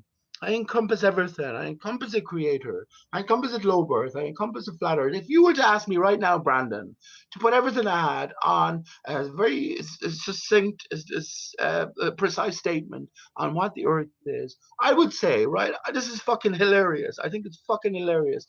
I would say earth is a spinning globe. I swear to God I would. Above, it's all cut. Above it's cut. But below, the tree is intact. As the tree is 60 miles high, producing a bubble, I think in terms of an eyeball Earth. That's what I do, right? So we're at the above where everything is cut, right? And the barrier above is collapsed, right? So it's like divided into like a spider-like body form. We're in the outer barrier where the equator is at its highest. I think this is the key as well for us to understand the movement of the skylights. But yeah, I would say that. And I think a lot of these boulders will talk in terms of, remember, wordcraft, spellcraft. Well, what do we mean by Earth? So they're talking in different sense. You know what I mean? So when they say the Earth is a globe, they may be privy to other information that, well, the Earth really isn't globe when we define exactly what Earth is. As flat Earthers, all we'll say is, well, I'm a flat Earther. What does that mean? What does that mean? A flat is an adjective. That's not coming nowhere towards describing what Earth actually is. So do you know what I mean? Hey, Pete, let me ask you a question, Pete. Earlier on Jose's, they were talking. They were first off. This could be a subject, but they were talking about the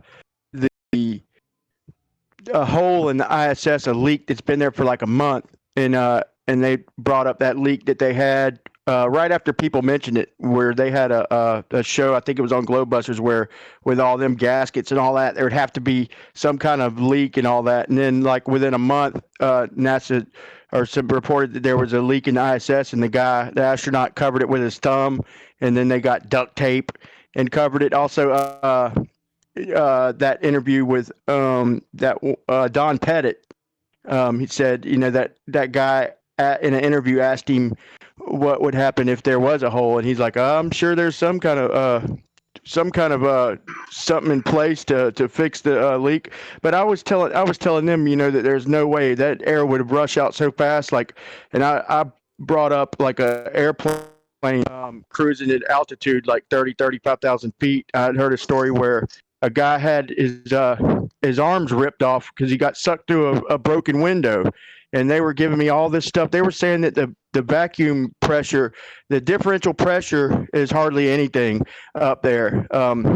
Up 250 miles, they're acting like the differential pressure is hardly anything. So they wouldn't need any, you know, the vacuum ain't nothing. They made it sound like it's nothing to contend with hardly at all, man. What are your thoughts on that?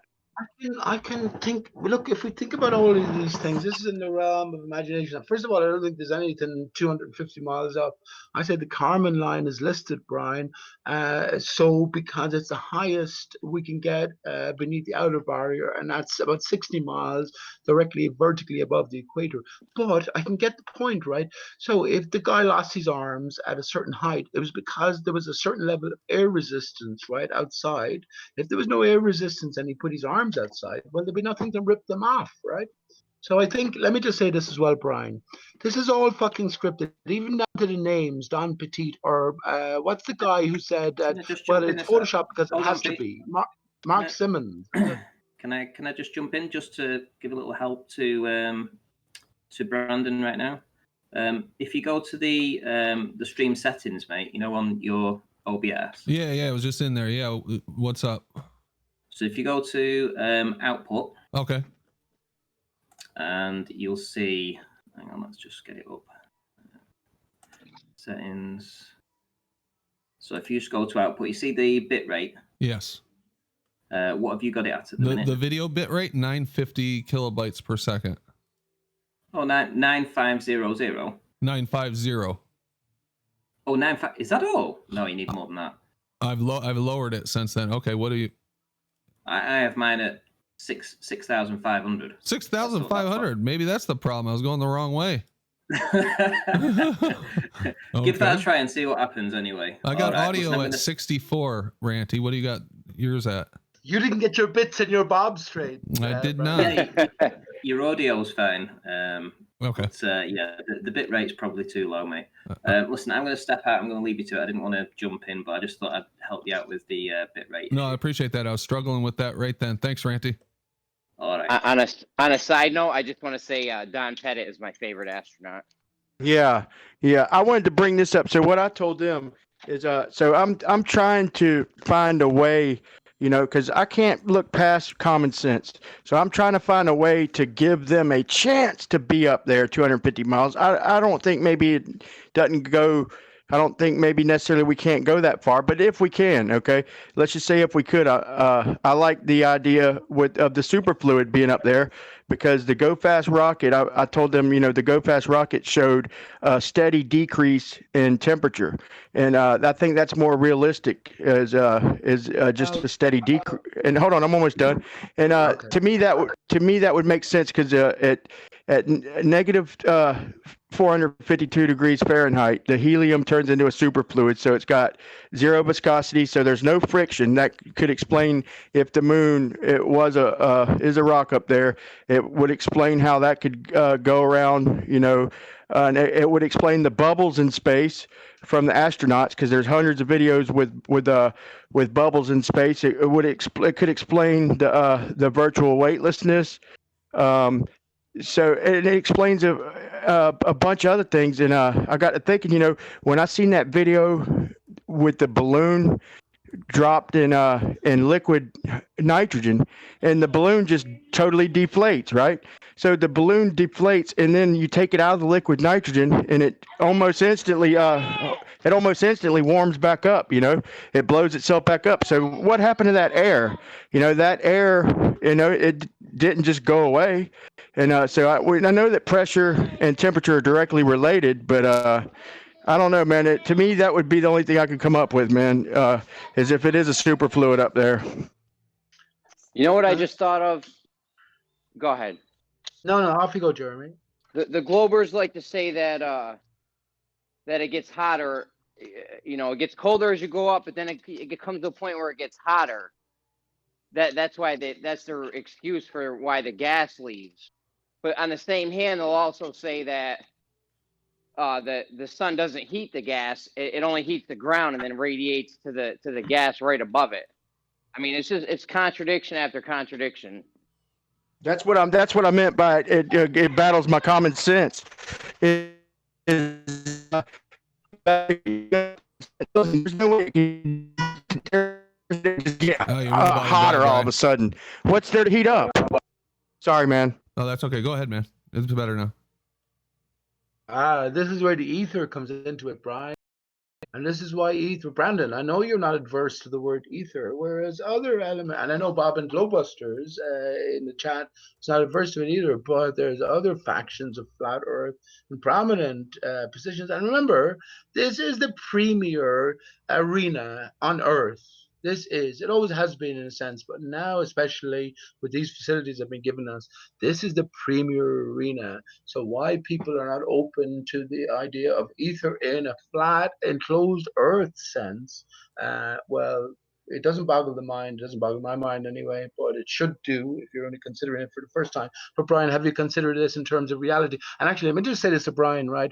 Because you mentioned so many things there, and like we could talk for ages about any one of those things, right? But imagine, Brian, a balloon. Imagine a vacuum chamber, right? But a balloon inside, and you're after blowing it up. And imagine having the pressure in that chamber the exact same as the pressure inside the balloon. If you puncture that balloon with a nail, what would happen? The air would have no reason to go one way or another. So chances are it would probably stay as it is. I think the sort of equivalent in terms of that hole in the ISS is made where there is no resistance outside, there is no atmosphere or whatever. Yeah. It doesn't take much to what do you call it? Fill the gap. That's what I said, Pete. I said, so if you take the 10 to the -6 torr vacuum chamber at Sandusky, right? If you take that chamber And I asked Blue Marble Science if you raise it up 35,000 feet, granted it's 7-foot steel reinforced concrete walls, and you take that 10 to the negative 6 torr and you raise it up 35,000 feet in the air, what would be the pressure then? He said it would still be 10 to the negative 6 torr. I said, okay, so if you take that vacuum chamber and you put it up to let's say 250 or 300 miles where it's 10 to the, let's say 10 to the negative 15 torr. Okay, so then if you open the doors to that vacuum chamber, then air would have to rush out of that vacuum chamber. So here on the ground you have all that differential force they're telling me about, they can shove that, because if you get a vacuum that strong, 10 to the negative 6 torr, where you need 7-foot thick walls, and you raise it up there where they're supposed to be on the ISS, and you open the doors of that thing and air rushes out of it, come on, man. Common sense, let's apply it. I heard you today. Good work, bro. They're delusional. They have no idea what order of magnitude means of pressure. That's They're what I told delusional. him. Thanks, SE. And I told him, I said, you could never reach zero.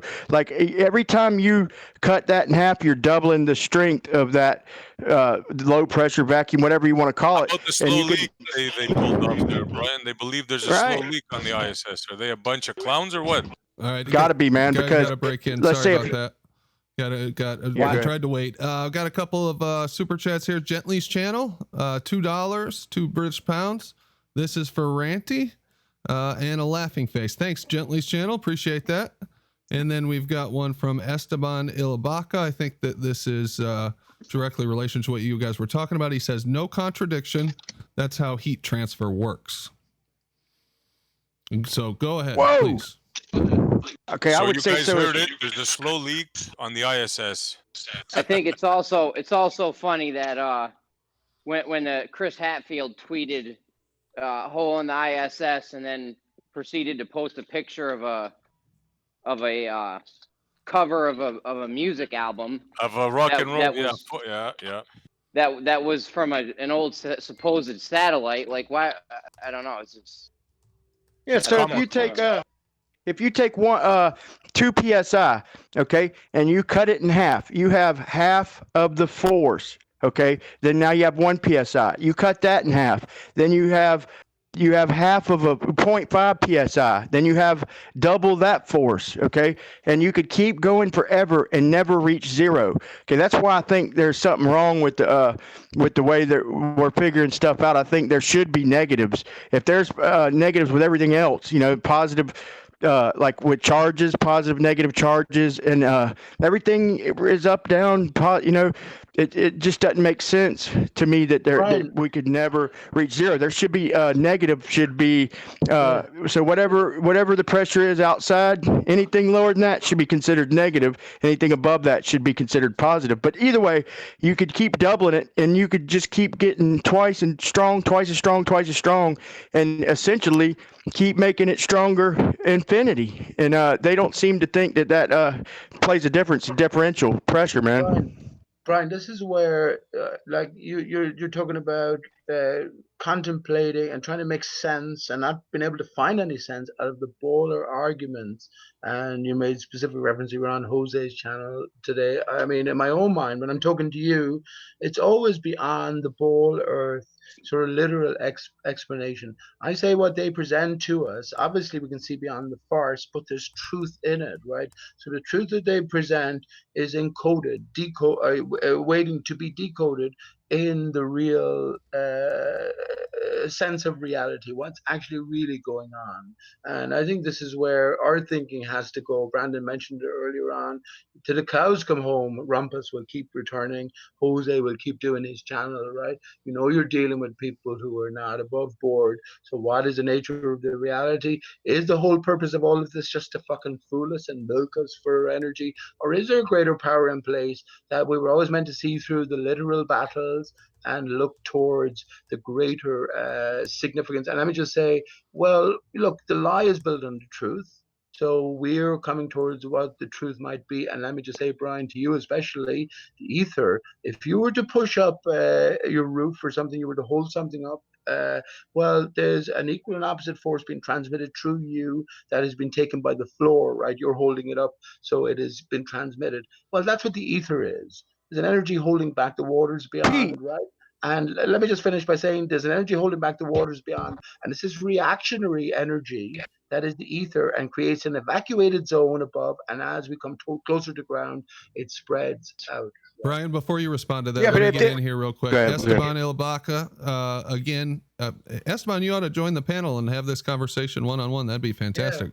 But he says, Montreal, order of magnitude in P is meaningless. It's about pressure differential, like a tire that has a slow leak and a greater P differential diff than the ISS.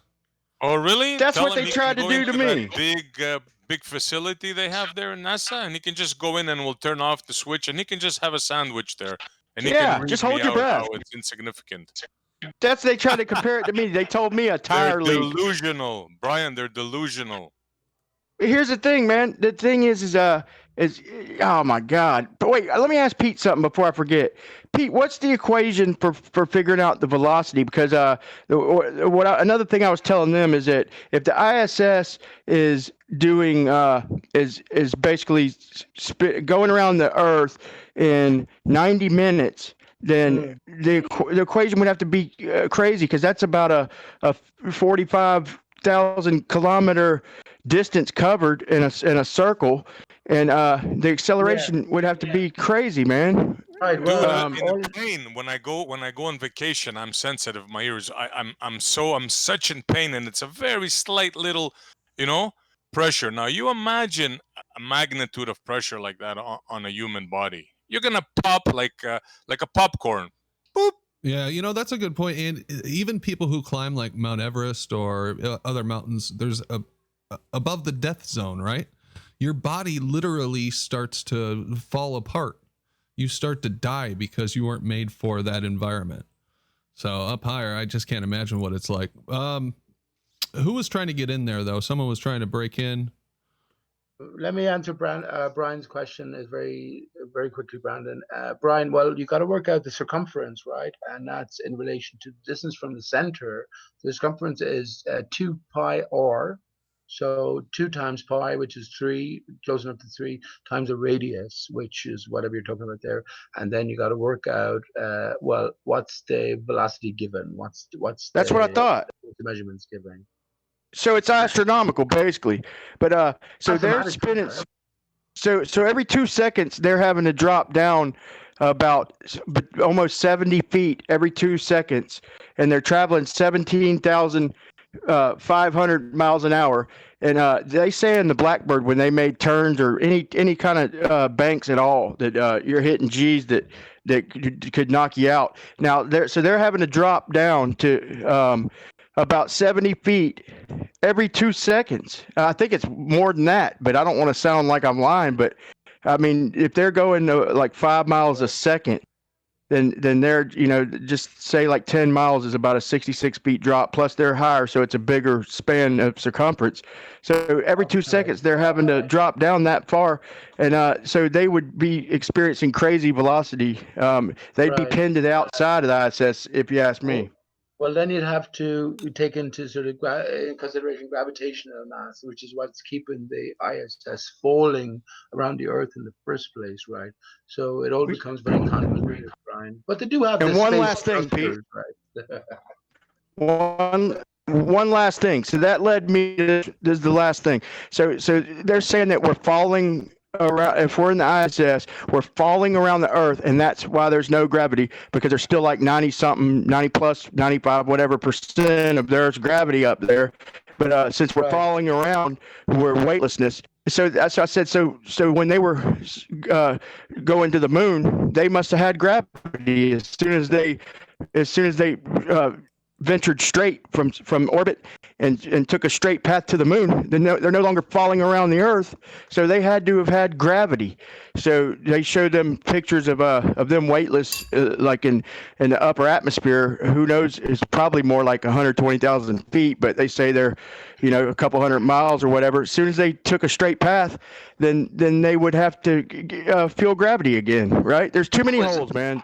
That was awesome that you just said that. I've never even thought of that before. Once you leave that orbit, you're in gravity now, and you gotta fight that. You need fuel for that, and to be able to get out of it. Hey, You gotta needs fight We'd have to have space gravity. man. What's wrong with you? We'd have to have gravity at the Lagrange points, At the Lagrange points, we'd have to have like about 60, 70% gravity just sitting there. So yeah, there's too many holes, man. At every point, I know Brandon's trying to get in. Let me just say this, Brian. At every point, right, on this first of all, it's Newton's cannonball. This is sort of a real, in inverted commas, expression of Newton's cannonball, which is the ISS. But at every point of it falling around Earth's orbit, it should be fucked off into space, a tangential trajectory. At every single point. What's holding it? Well, they're going to say, what, the mass, gravitational attraction between the Earth and what, the ISS, a tiny, tiny, tiny, tiny fraction of the Earth. No, nothing works on any level, right? We got Esteban Ilabaca, who comes in and says, all you have to do is 2500 CLP. He says, all you have to do is calculate how would air escape. I'm good. I just wanted to. I've never heard anyone say that. Oh, I was on mute. I was talking away. Sorry about that. You guys even gave me a perfect pause. Esteban Ilabaca with CLP 2500 says all you have to do is calculate how would air escape through small holes between 10 psi and almost zero. Basic physics establishes it's not an inconvenience. What do you want to respond to that? It's true. Yeah. I can understand. You see how delusional they are? Here, let me give him an example. Take take one of them barbecue things, right? Our barbecue canister, and take a sledgehammer and pop the top off. See what happens. Let me give another example. Here's another example. So if all it is just goes down to zero and no big deal.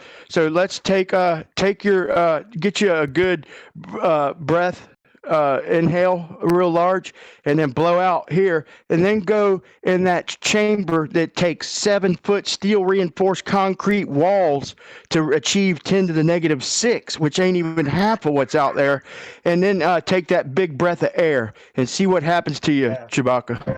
Yeah, common sense, bro. Try and use it. Chewbacca. Delusional. No, but hang on, though. Hang on. He raises a good point, and it's true. It's all about the differential pressure. And if there's no pressure up there, Brian, if there's a hole like the balloon, so imagine a balloon is at a certain pressure. You put it into a chamber, and you make the vacuum chamber the same pressure as the balloon. If you pierce the balloon, right? The air, there's not going to be that drastic transmittance, from the inner to the lesser, lower to the greater pressure, or whatever, vice versa. There's not going to be that. So it makes that's a hell of a good point, man. That's a good point, but that ain't what happens, though. Yeah, you'd have. There's a big pressure differential. That's what happens. Not from inside to outside, though. Yeah, what to say? I see what you're saying, Pete. I see what you're saying. You have to say that we have to get in a pressure chamber, and you got 14.7 plus the 1 psi that's in the balloon. But if you did that, if you did, it still doesn't work. You're still going to have a balloon that no matter what you're sitting in, you're going to have extra 1 psi to keep it inflated. But that's interesting because that's another problem with them. But it's not that's not the situation in space, though, guys. That's not the scenario. Right. Why are you making There can't be a vacuum. that don't exist? It is because we have a pressure in our bodies, right?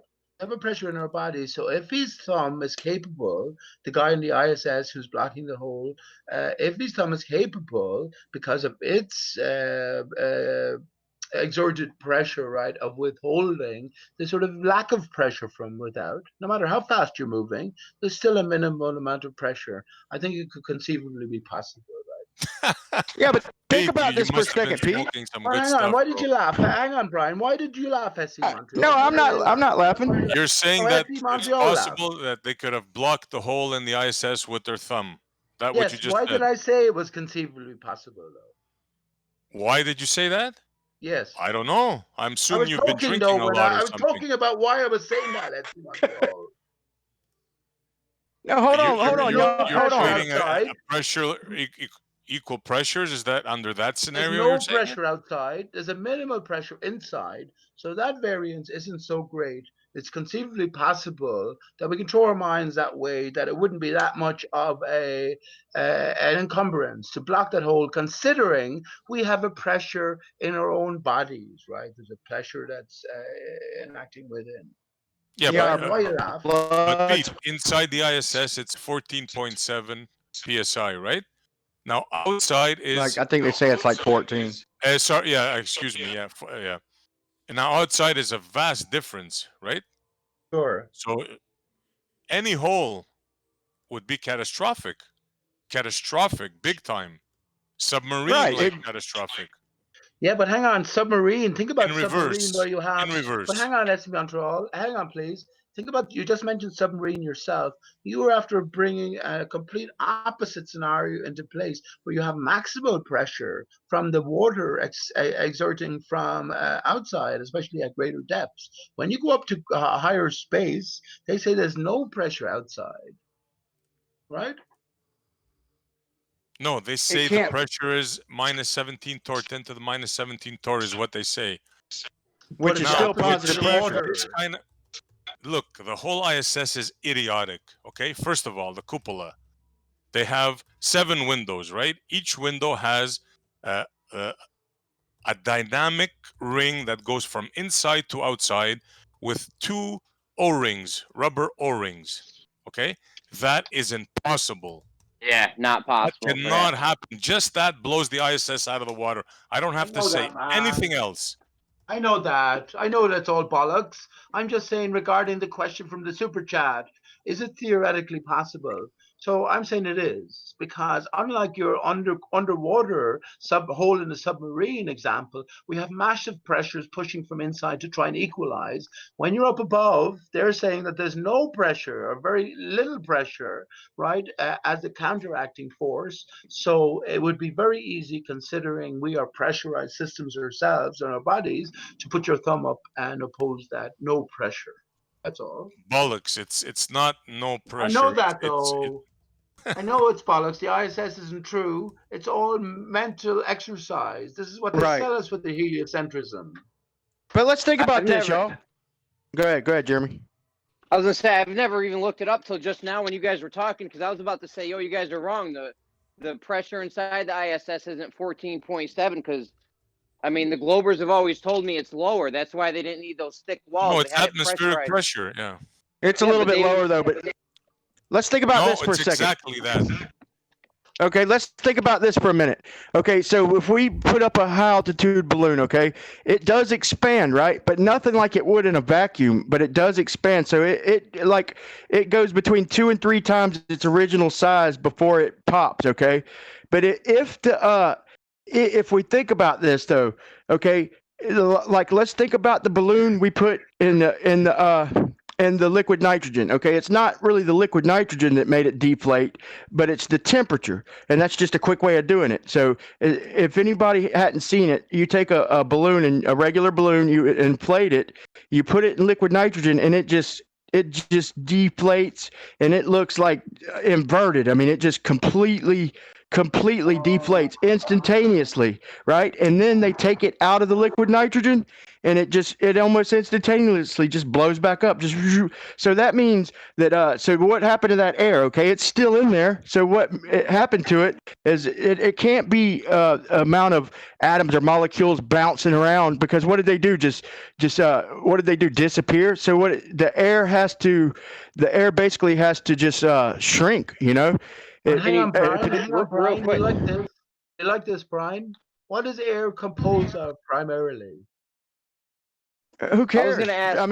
What do you mean? Who cares?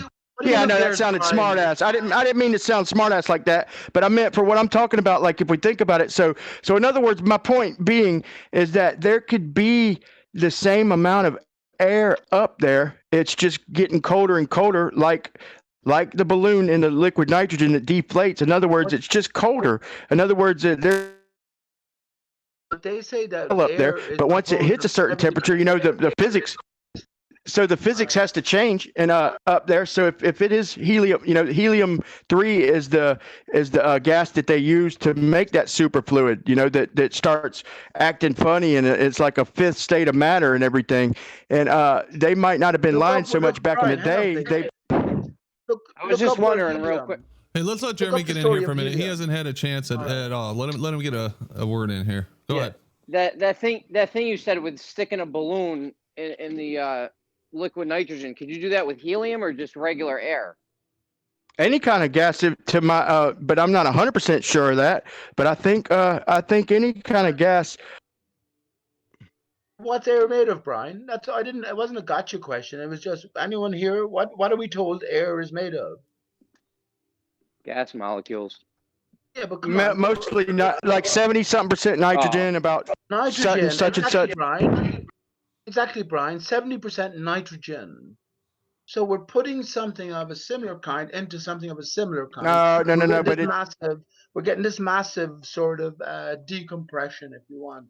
I say it's water everywhere, Brian. What happens when you freeze water, a water particulate? How much, Brian? How far can you cut down a droplet of water? So you keep cutting the droplet of water in half until you don't have water.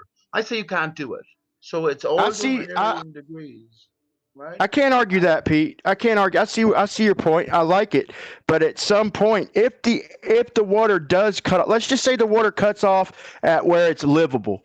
Okay, so let's just say above the water, where the water thins out or whatnot, it's just not livable anymore, and then you just have some of the noble gases like hydrogen and helium and the kind and neon, the ones that float up high. That would go perfectly hand in hand with separating out the water, because technically when you hit a certain pressure, it would want to boil. But so and pressure and temperature go hand in hand, but there's got to be some kind of cutoff. So what it is, they might not have knew about this superfluid way back in the day when they first sent rockets up there and stuff, and then they got so pinned down with their model that when they found out about this superfluid up there, they just kept us with old truths. I think if we investigate this as a team. They always knew it. Don't fool yourself. That would explain the waters above. That would explain if it's superfluid up there. That would explain waters above. That would explain the astronauts' bubbles in space if they are even on balloons up there. That would explain the weightlessness. It would explain the no friction. Right. It'd explain a lot. Good. Listen to me. We can all equate to what's going on by simply getting a glass of water and a straw and blowing into it.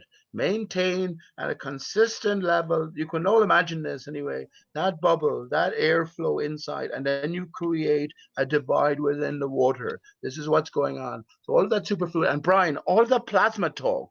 This is because we're dealing with laser reactions, if you want, against this watery barrier, right? So, well, at least we got to think in that way anyway. But if you're constantly going to be bringing everything back to what the ballers have to say and trying to make sense out of it in that way, I don't think you'll get very far. I really think that, you know what I mean? You got to sort of you got to take. Let me say one more thing, Pete. One more quick thing, and then Hey, it would explain. Hey, this could technically explain their the rocket's propulsion, okay? Because like, even if you don't believe things go up that high, obviously, I'm not thinking like that. Why wouldn't I believe things go up at least a few hundred miles, if not a few million miles? Who knows though? But let's just say a couple hundred. Let's just say a couple hundred miles. That would explain rocket propulsion. Like if it was a super cold superfluid up there with no friction to slow them down, and if they were able to ignite rockets, in their chambers, the way they claim the rockets would probably push off. The rockets would probably push off the superfluid probably way faster, so they might be able to achieve them great speeds. You know what I'm saying? If it's super cold, like if you throw like water on a scalding hot piece of metal, how it just blasts off. Well, it'd be like the reverse of that. So if it's super cold, super fluid up there, it would explain the weightlessness. It would explain the waters up above. It would explain the bubbles in space. It would explain the weightlessness, and it could explain the speed they're able to achieve. So yeah, I like the sound of this superfluid thing because gas goes up. Gas goes up and it gets cold as you go up, and this gas turns into that superfluid. No, I think they can. yeah, Rocky spoke of it too. Rocky has spoke of this, so I'm sure. I think they're well capable of breaking through the barrier, watery barrier. We have astronauts, right? Nautical. The U.S. Navy have jurisdiction over space. Isn't that funny? You'd imagine it was the U.S. Air Force. But there's US a barrier. Lots of clues pointing to water. I think the barrier itself is all important, and to sort of there's definitely a barrier, man. I'd like to speak on the superfluid a little bit. It's been my baby, or something I've researched for a year or two now. Yeah, me too, Bob. It's also coming into light that once this superfluid, so-called, it might be different up there, but what they're recreating here, once it reaches a certain pressure, it turns into a solid.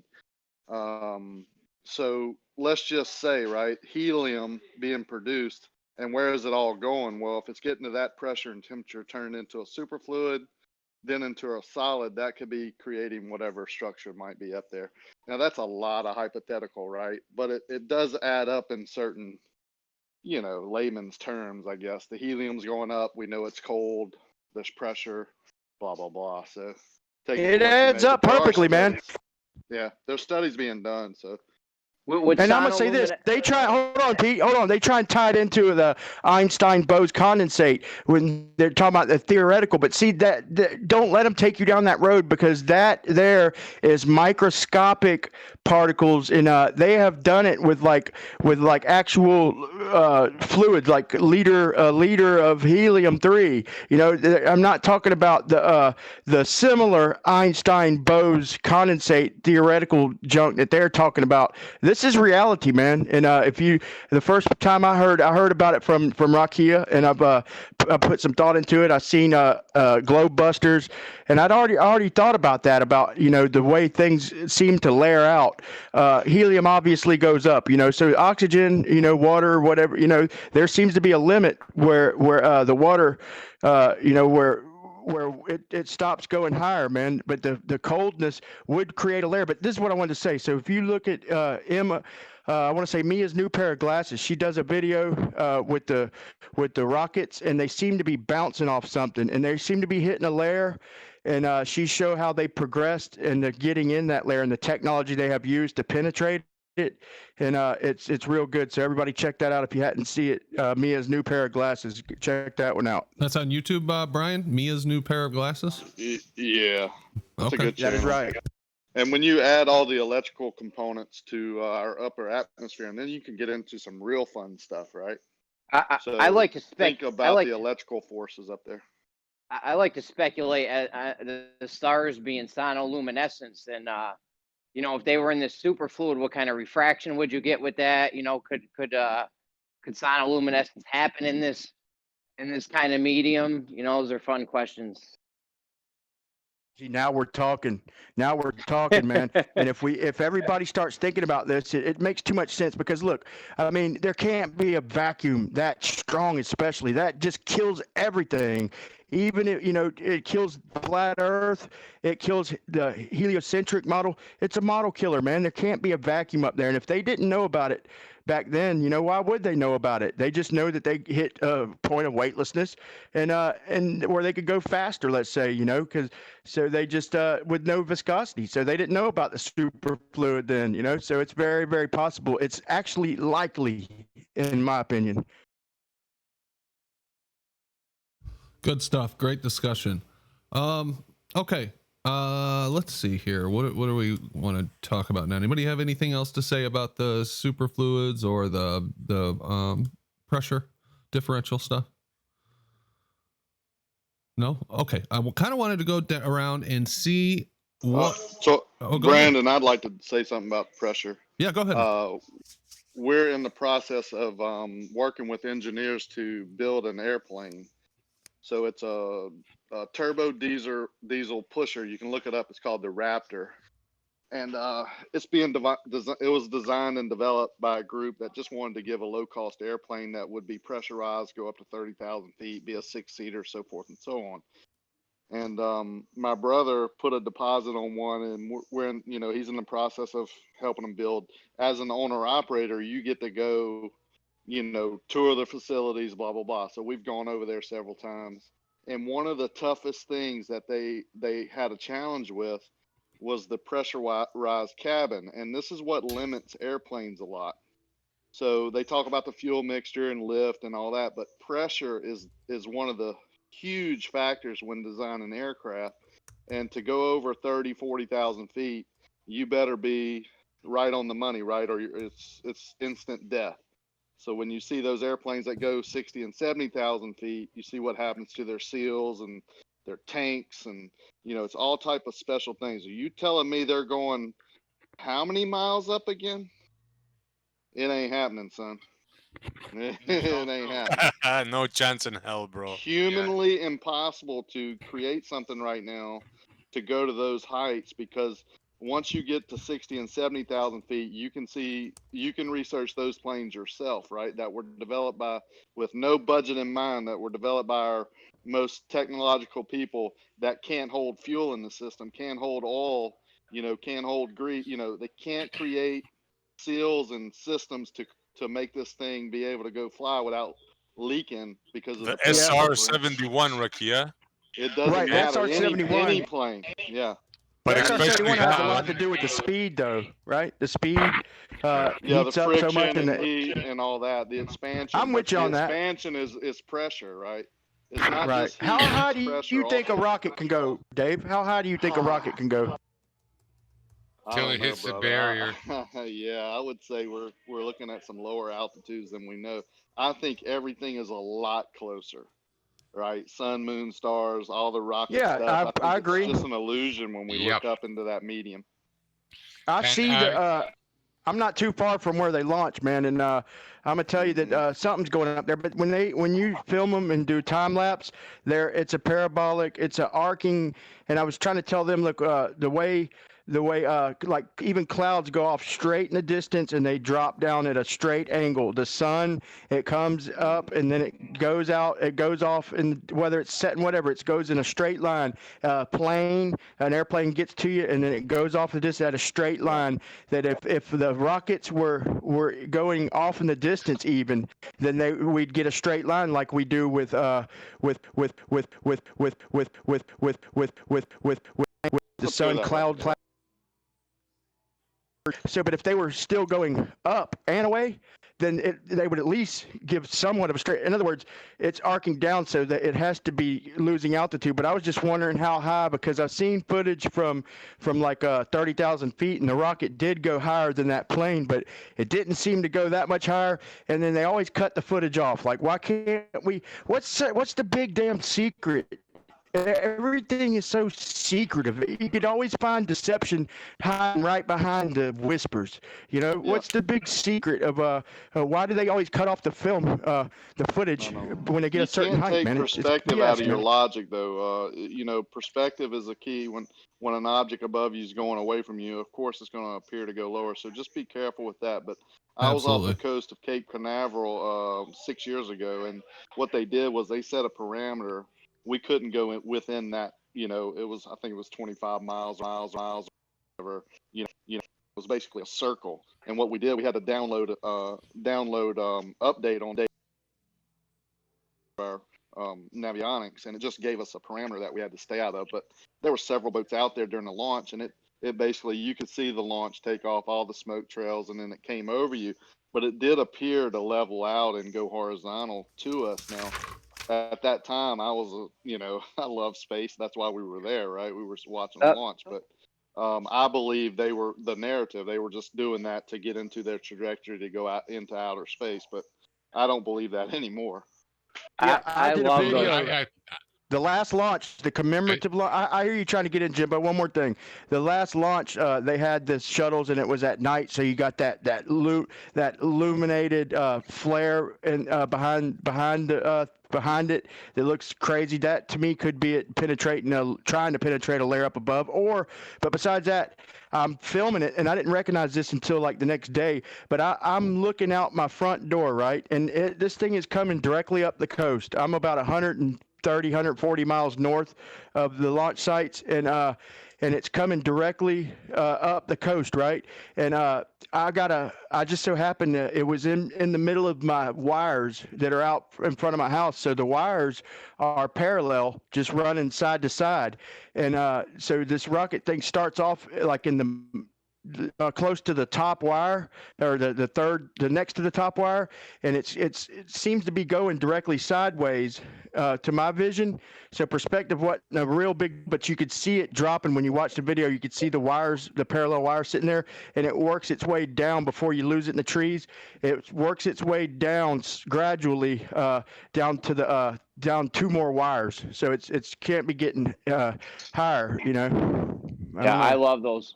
I love those long exposure shots of the launches, and it just shows it coming right back down. You know, they're not going up. It doesn't appear.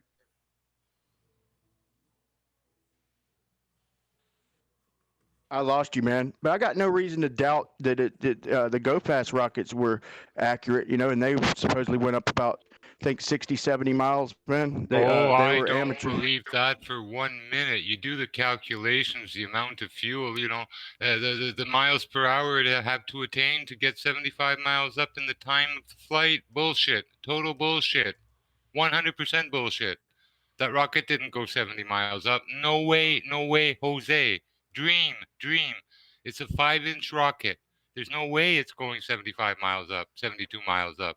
Sorry, people. Dream. Go look at the footage. Time the amount of launch till the travel till it quote hits the dome, and then do some math. There's no fucking way I'll that thing went consider up that. 72 miles. I'll keep open mind and consider that. But how high do you think these rockets are going? People are, I mean, even amateur rockets. Like, what do you think the limit is? Just out of curiosity. Well, the law limits people, private citizens, to 5-inch and below in rockets with 2 choices of propellant. So you're limited in how high you can get a 5-inch rocket. I don't care what anyone says. There's no magic fuel. And, you know, these people who wanted this high school, I mean, they got a big $500,000 whatever for doing it, you know? And how does a camera on the GoPro prove that it was really at 70 miles up? Come on, people, do the math, really, from the ground up, the amount of time for that impact to the roof, and calculate for 72 miles the speed that it would have had to have traveled. Dream on. I'm only just saying that. I'm only saying that because it's a model killer. Being able to see the moon that was supposedly over Australia at the time, and then showing it hit a fluid, showing it hit a type of layer that where it starts I'm farther floating. north, and I contend that when I see my full moon on a certain spot on my road at the horizon, it's over the middle of Africa, over the Chad-Nigeria border.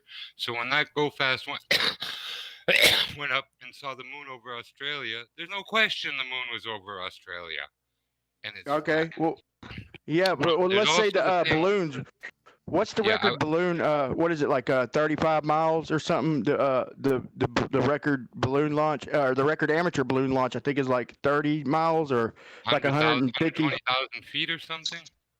Yeah, that's typical. Yeah, a good one could go up 120,000. I think the record's like about what 150 or 100 or 200. It's not that much higher than that. So you care to take a guess on how high we get something up? I'm just curious. I'll be speculation. Like I said, they claim the Go Fast 172 and made space. I claim bullshit. Total bullshit on that. And I've done it before years ago. The math and stuff for that bullshit. No.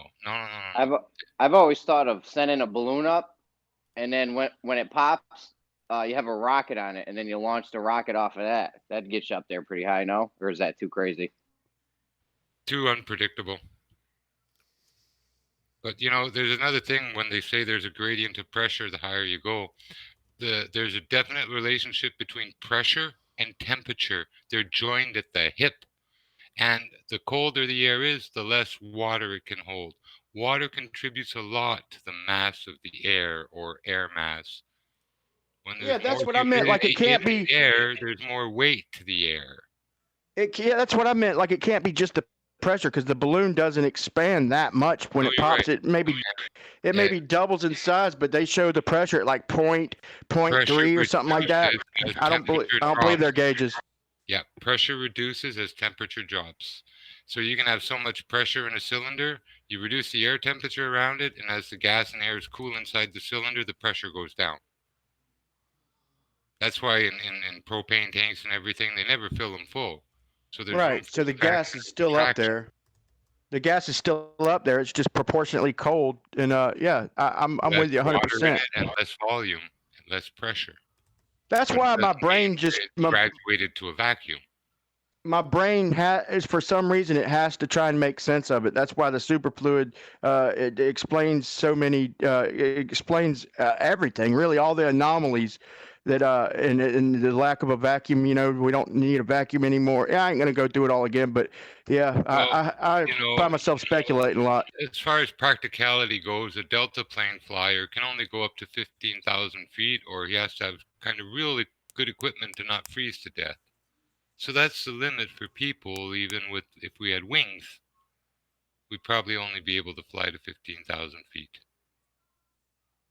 So, you know, we've done, or a lot of people have done balloon experiments where they've sent a balloon up to 120, 125,000 feet. And there's obviously been plane flights up pretty high and some amateur rockets. But is there any other experiment in regards to getting up into the, you know, upper atmosphere, up into the sky, that could be done that would give us some valuable information to help us figure out what's going on? That's a good question, man. I figured that helium will go a lot higher than, I mean, hydrogen will go higher than the helium will. That's why when I do launch my balloon, I got a couple other experiments ahead of that. But when I do launch my balloon, I'm going to use hydrogen because it's lighter than helium. So I'm going to try and break a record. But you know, that could be bullshit. But what about a ray gun? Like a ray gun, you know, if it can go 100 miles, then technically it should be able to go about 80 miles. I mean, not saying that we got a ray gun or nothing, but I'm just saying theoretically it should be able to go up about 75, 85 miles. So let's just somebody get in a ray gun, man, with a camera attached to your forehead, man.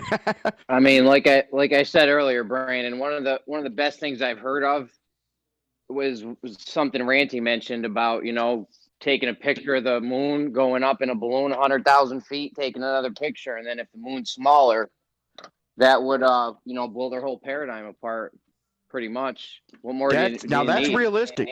That's realistic. We can do pictures. We could do the Polaris angles off balloons and check the angles. And I bet you if we can, you know, I was going to tether my balloon and see if I could get it up past the jet stream. I don't know if that's feasible or not. It probably isn't. But if I could tether it, then I could do more than one trip up, you know, and I could judge. I could accurately measure the height to a certain extent, and I could, you know, do more observations. And I'd like to check the angles of the moon, like say from about 3 or 4 miles up, but see if they follow the same line of perspective. But I'd be willing to bet a few cents that the angles of the moon, when you start approaching like I don't know, 4 or 5 miles, I bet them angles differ. I bet perspective starts coming into play. That's something we could figure out too, Brandon. That's I'd be really interested in that, Brian. In like seeing if those angles change to the moon or the sun as things go. How would you do that? You'd have to get like 4 or 5 of them, launch it at different times, so you could get a. Believe it or not, with X-Plane, yeah. Actually real-world simulation. The sun and the moon will be where they're supposed to be at the time of day you are when you fly. Whatever you want to do, you could actually do a simulation and get some results virtually by using X-Plane. I don't know if I'm too interested in simulations, though. They build those models and the simulations based on some kind of presupposition. We're trying to figure out, you know, a fundamental nature of reality. I'd rather do some kind of firsthand observation or experiment to figure it out. Yeah, if we can get some remote control, you know, some kind of signal, we wouldn't even have to do a bunch at one time, although that would probably be the best way. But if we could just do one at a time at different time spans, let's say do one and then an hour later do another, and let's say we can keep the signal up to about, realistically, you know, like about 5, 6 miles, we could keep a signal, and we could take some shots. And but like I said, I'd rather be try and do it tethered, so I know, because the if they're just going off of pressure to judge your altitude, then everything might stay the same. Because I mean, I don't know. I'm just throwing that out there, but I would want to have at least a better, you know, I don't know. So if the air expands as it gets hotter, then if you're up and it's hotter up there, it's going to tell you that you're lower to the ground when actually you're not. You know what I'm saying? I'm just breaking it's like it down. It's really difficult to calculate an airplane's airspeed, and the same thing for the height of a balloon going up. There's no real measuring tape from the ground to the bottom of the balloon basket or whatever. I think your audio is a little low. Is Jimbo a little low for anybody else? A little bit. Yeah. These altimeters aren't you know, extremely precise. Some can sense when there's an upward motion by airflow down over a sensor, and they calculate the rate and try to estimate, you know, a vertical height, descent, and everything on an average. Some just make a tone, a rising tone when you ascend, a lowering tone when you descend. But it's maybe as difficult like to get your Doppler altitude on a balloon as it would be without, you know, some specialized attempt for it to know more than you would the airplane speed, your airspeed. Maybe like a three-way tether, like 3 lines attached to one of these balloons where it's attached at 3 different angles, you know, to try and keep it somewhat centered. It could at least pin it down. Like a manual triangulation, Brian. Is that what you're thinking? Yeah, like that. Yeah, that's exactly what I had in mind. I just don't know, you know, how long it would take to be able to get through the jet streams, you know. But it seems like there'd be certain times that you'd be able to get to a certain height, you know, get past it. You know, the only way I'm going to know is by trying it. But and I'm not the type to give up on the first try. But like I said, I do have a couple experiments ahead of this. But I just want to throw this out there for anybody else who's considering it. You know, all you'd have to do is buy one balloon. If it's tethered, you just reel it back in, you know. Yeah, Brian, you have been working on some experiments. That'd be great to hear some more on that. Do you have any updates for us? No, man, it was weather. I actually had the help lined up this weekend, and the weather, man, it's too blown out, man. The rain ain't necessarily going to kill me, but the wind and stuff. So I don't know if these hurricanes showed how unpredictable even getting your darn balloon off the ground is. The wind. You know, I'm talking about the fishing line test. Oh, okay, the fishing line test. My bad. The fishing line test is next, and like I said, it went way further than the math predicted before the sag really played a factor. So I'm upgrading it to a mile. It's just barely underneath a mile, just to do an upgrade, and because I'm not gonna try 3.5 miles floating it on top of the water if I can't get it to function within a mile. So that's my next phase. So it surprised me at 600 feet. So maybe it'll surprise us at a mile. If that works, then I'll scale it up to 3.5 miles. So hopefully by next weekend, man, I'm real set on doing this. It's gonna happen. I promise you that. Pass or fail, it's the attempt. I'm gonna try it. Brian, we'll post evidence here. Brian, were you gonna pull a string tight over a long distance? Yeah, I'm gonna float the line. I got some line that floats, so and it's flexible and it's strong as shit, man. It only sagged a few inches over like almost 600 feet, man. And the prediction was that it would, after about 60 feet, just a couple feet above the ground, it would sag to the ground in the middle. That wasn't the case. It only sagged a few inches, and I didn't even have it pulled all the way tight, man. There is a video on my channel, but it doesn't show the line very clearly, but But just to break it down, it's it went a lot further than predicted, and so I'm going to float the line on the water and over a mile. So the theory is 3.5 miles. Float the line on top of the water 3.5 miles, and I pull it at the top of the water. I pull it tight from in the end. In the middle, I sink it down just barely, just enough weight. Not even a split shot, just a spit on the middle to sink it down like 4 feet in the center.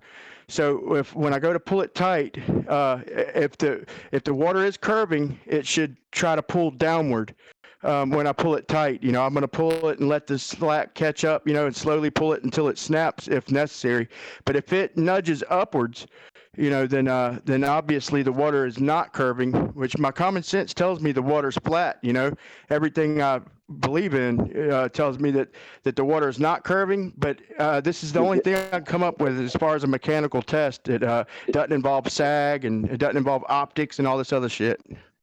Yeah, absolutely. I that's a good idea. I thought of you doing it underwater, holding each end of the line underwater, and then pulling it tight, maybe with some neutral buoyant line. But I mean, you're on the right track. That's probably what's going to wind up happening. It's probably with all that line, it's probably going to sink a little bit.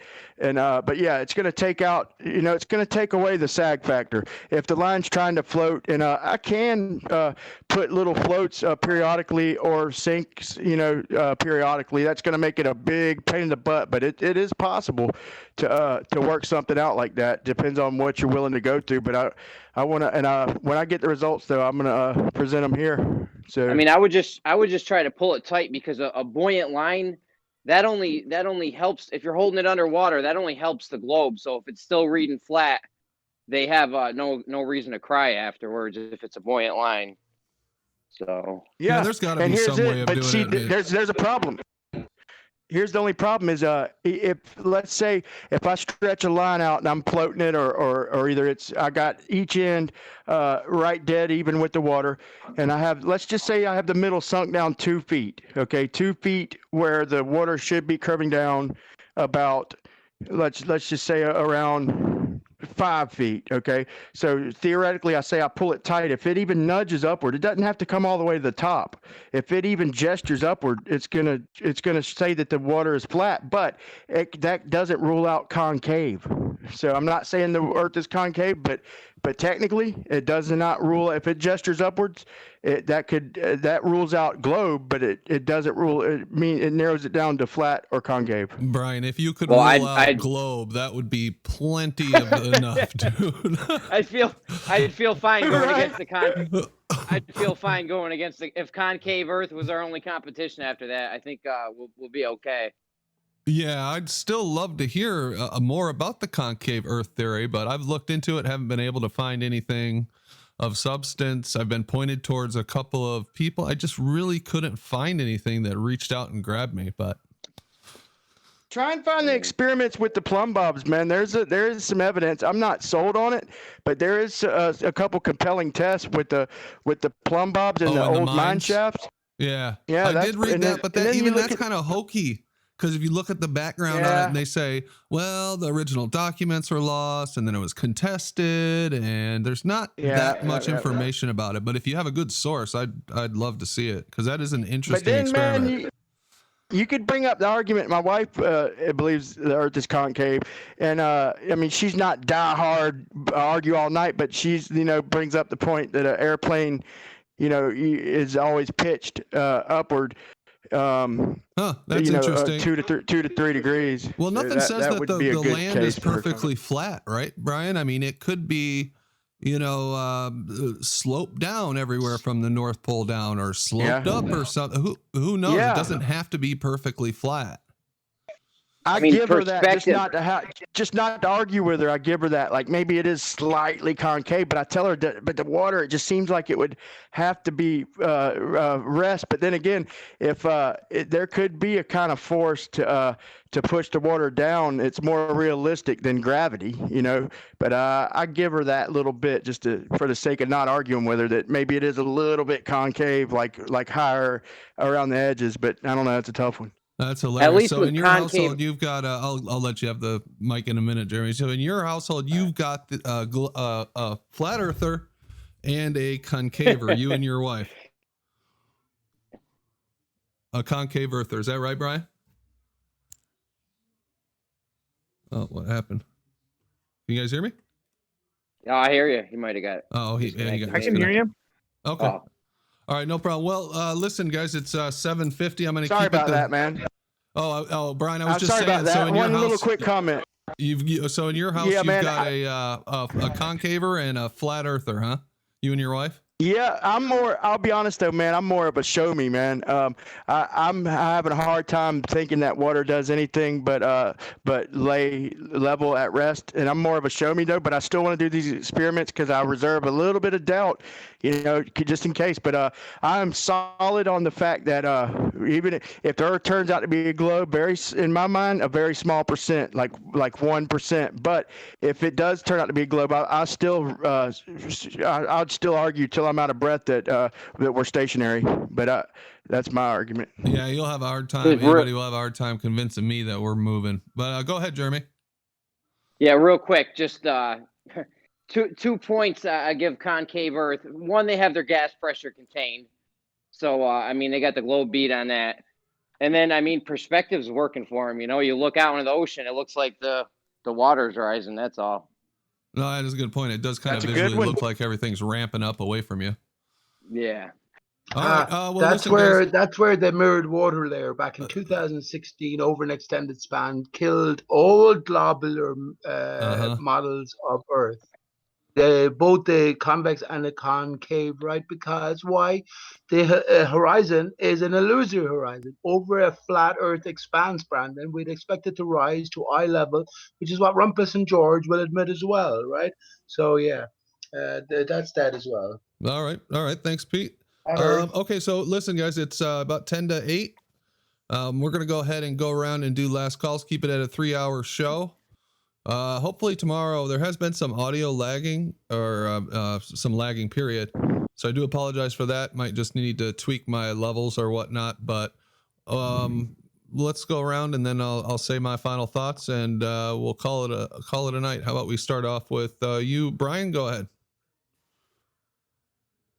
Okay, if you were late joining, we discussed a lot of things, but we discussed how we like shitting on models, but we talked about, I spoke of a superfluid being up there. I compared it to you blow up a balloon, you put it in liquid nitrogen, and that cold, it makes the balloon just completely and instantly deflate, and then you take it out of the liquid nitrogen and it inflates. I compared that with the Go Fast rocket, which states that when it got up there, the temperatures steadily decreased, and at negative 452 degrees, helium-3 turns into a superfluid with no viscosity. So I made sense of the fact that the superfluid, if it is a superfluid up there, that would boundary, that would explain the layers, that would explain bubbles in space. If they are up there, that would explain the waters above. That could possibly explain the speeds they're claiming. That would explain the weightlessness. It could explain the gas pressure without a barrier. Common sense, it could explain a lot. So it doesn't hurt to speculate and talk about these things. And I had a great time tonight. Can't wait to do it again. Thank you. Cool. Thanks, Brian. Pete?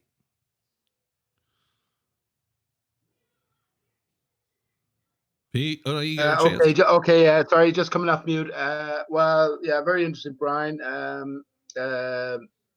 Yeah, okay, very interesting. I just sort of came back after a little breakaway there, but I'm fascinated by the original image you put up tonight, Brandon, and I think you could even take a whole show. But obviously, you picked that for a reason. But just to get impressions, just to get opinions on what might be being represented here, and I think it's very deep indeed. I'll be taking a later look at that. Otherwise, great first show, man. Keep it up.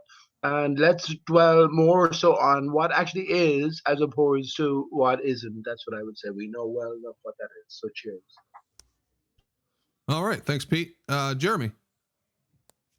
Oh, yeah. I just want to say if anyone is going to send a high altitude balloon up, please take a picture of the moon, because if the moon gets smaller, the only thing they can come back with is the atmosphere is magnifying the moon from where we're standing, and that helps us so much.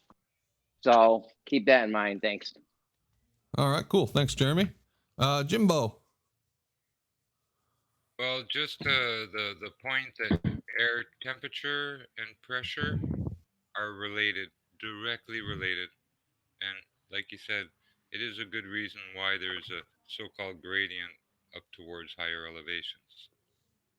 Less water, less pressure, less volume of gas as it gets colder. Same volume of air at 15,000 feet is going to be a lot smaller in colder air. Starts freezing at 15,000 feet, starts getting super sub-zero the higher you go.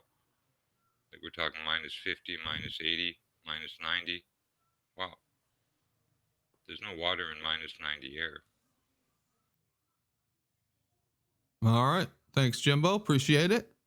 And let's see who we got. Patient Zero, who I believe is Aaron. What's up, man? Hey, what's going on, dude? Good job. Great, just great show, guys. Good info and all of that. Cool. Thanks, Aaron. Rikia? Yeah, I'd like to just touch on, everyone here, I believe, has a lot of truth in them. I enjoy sharing what I think is my truth with everyone. So I take a little piece of what everyone says and try and join it with what I think I know and go from there. I hate to say it, but even our opponents in this case, in this argument, hold some truth. You just have to listen really, really, really hard for it and be patient. But, there are some smart people on both sides that we can gain truth from. Just they come at it at different angles. But keep doing what you're doing. Thanks a lot for the show. You did a great job, and thanks for keeping it going. This is what we need. Cool. Thanks, Rikia. Rob Keane.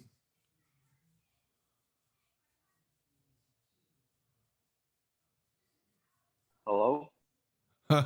Hey, Rob. Can you hear Final me? thought? Any final thoughts? Man, give you some credit. You did pretty good today. First time. All right. Appreciate that. That's Thanks, all Rob. I got. Oh, that's all you got? All right. SE Montreal. Yes, sir. Good show. Yeah, good show, Brandon. You did good today, bro, on your first show. Congrats. You have the knack for this. As far as the pressure thing goes, man, these people are delusional. Completely delusional.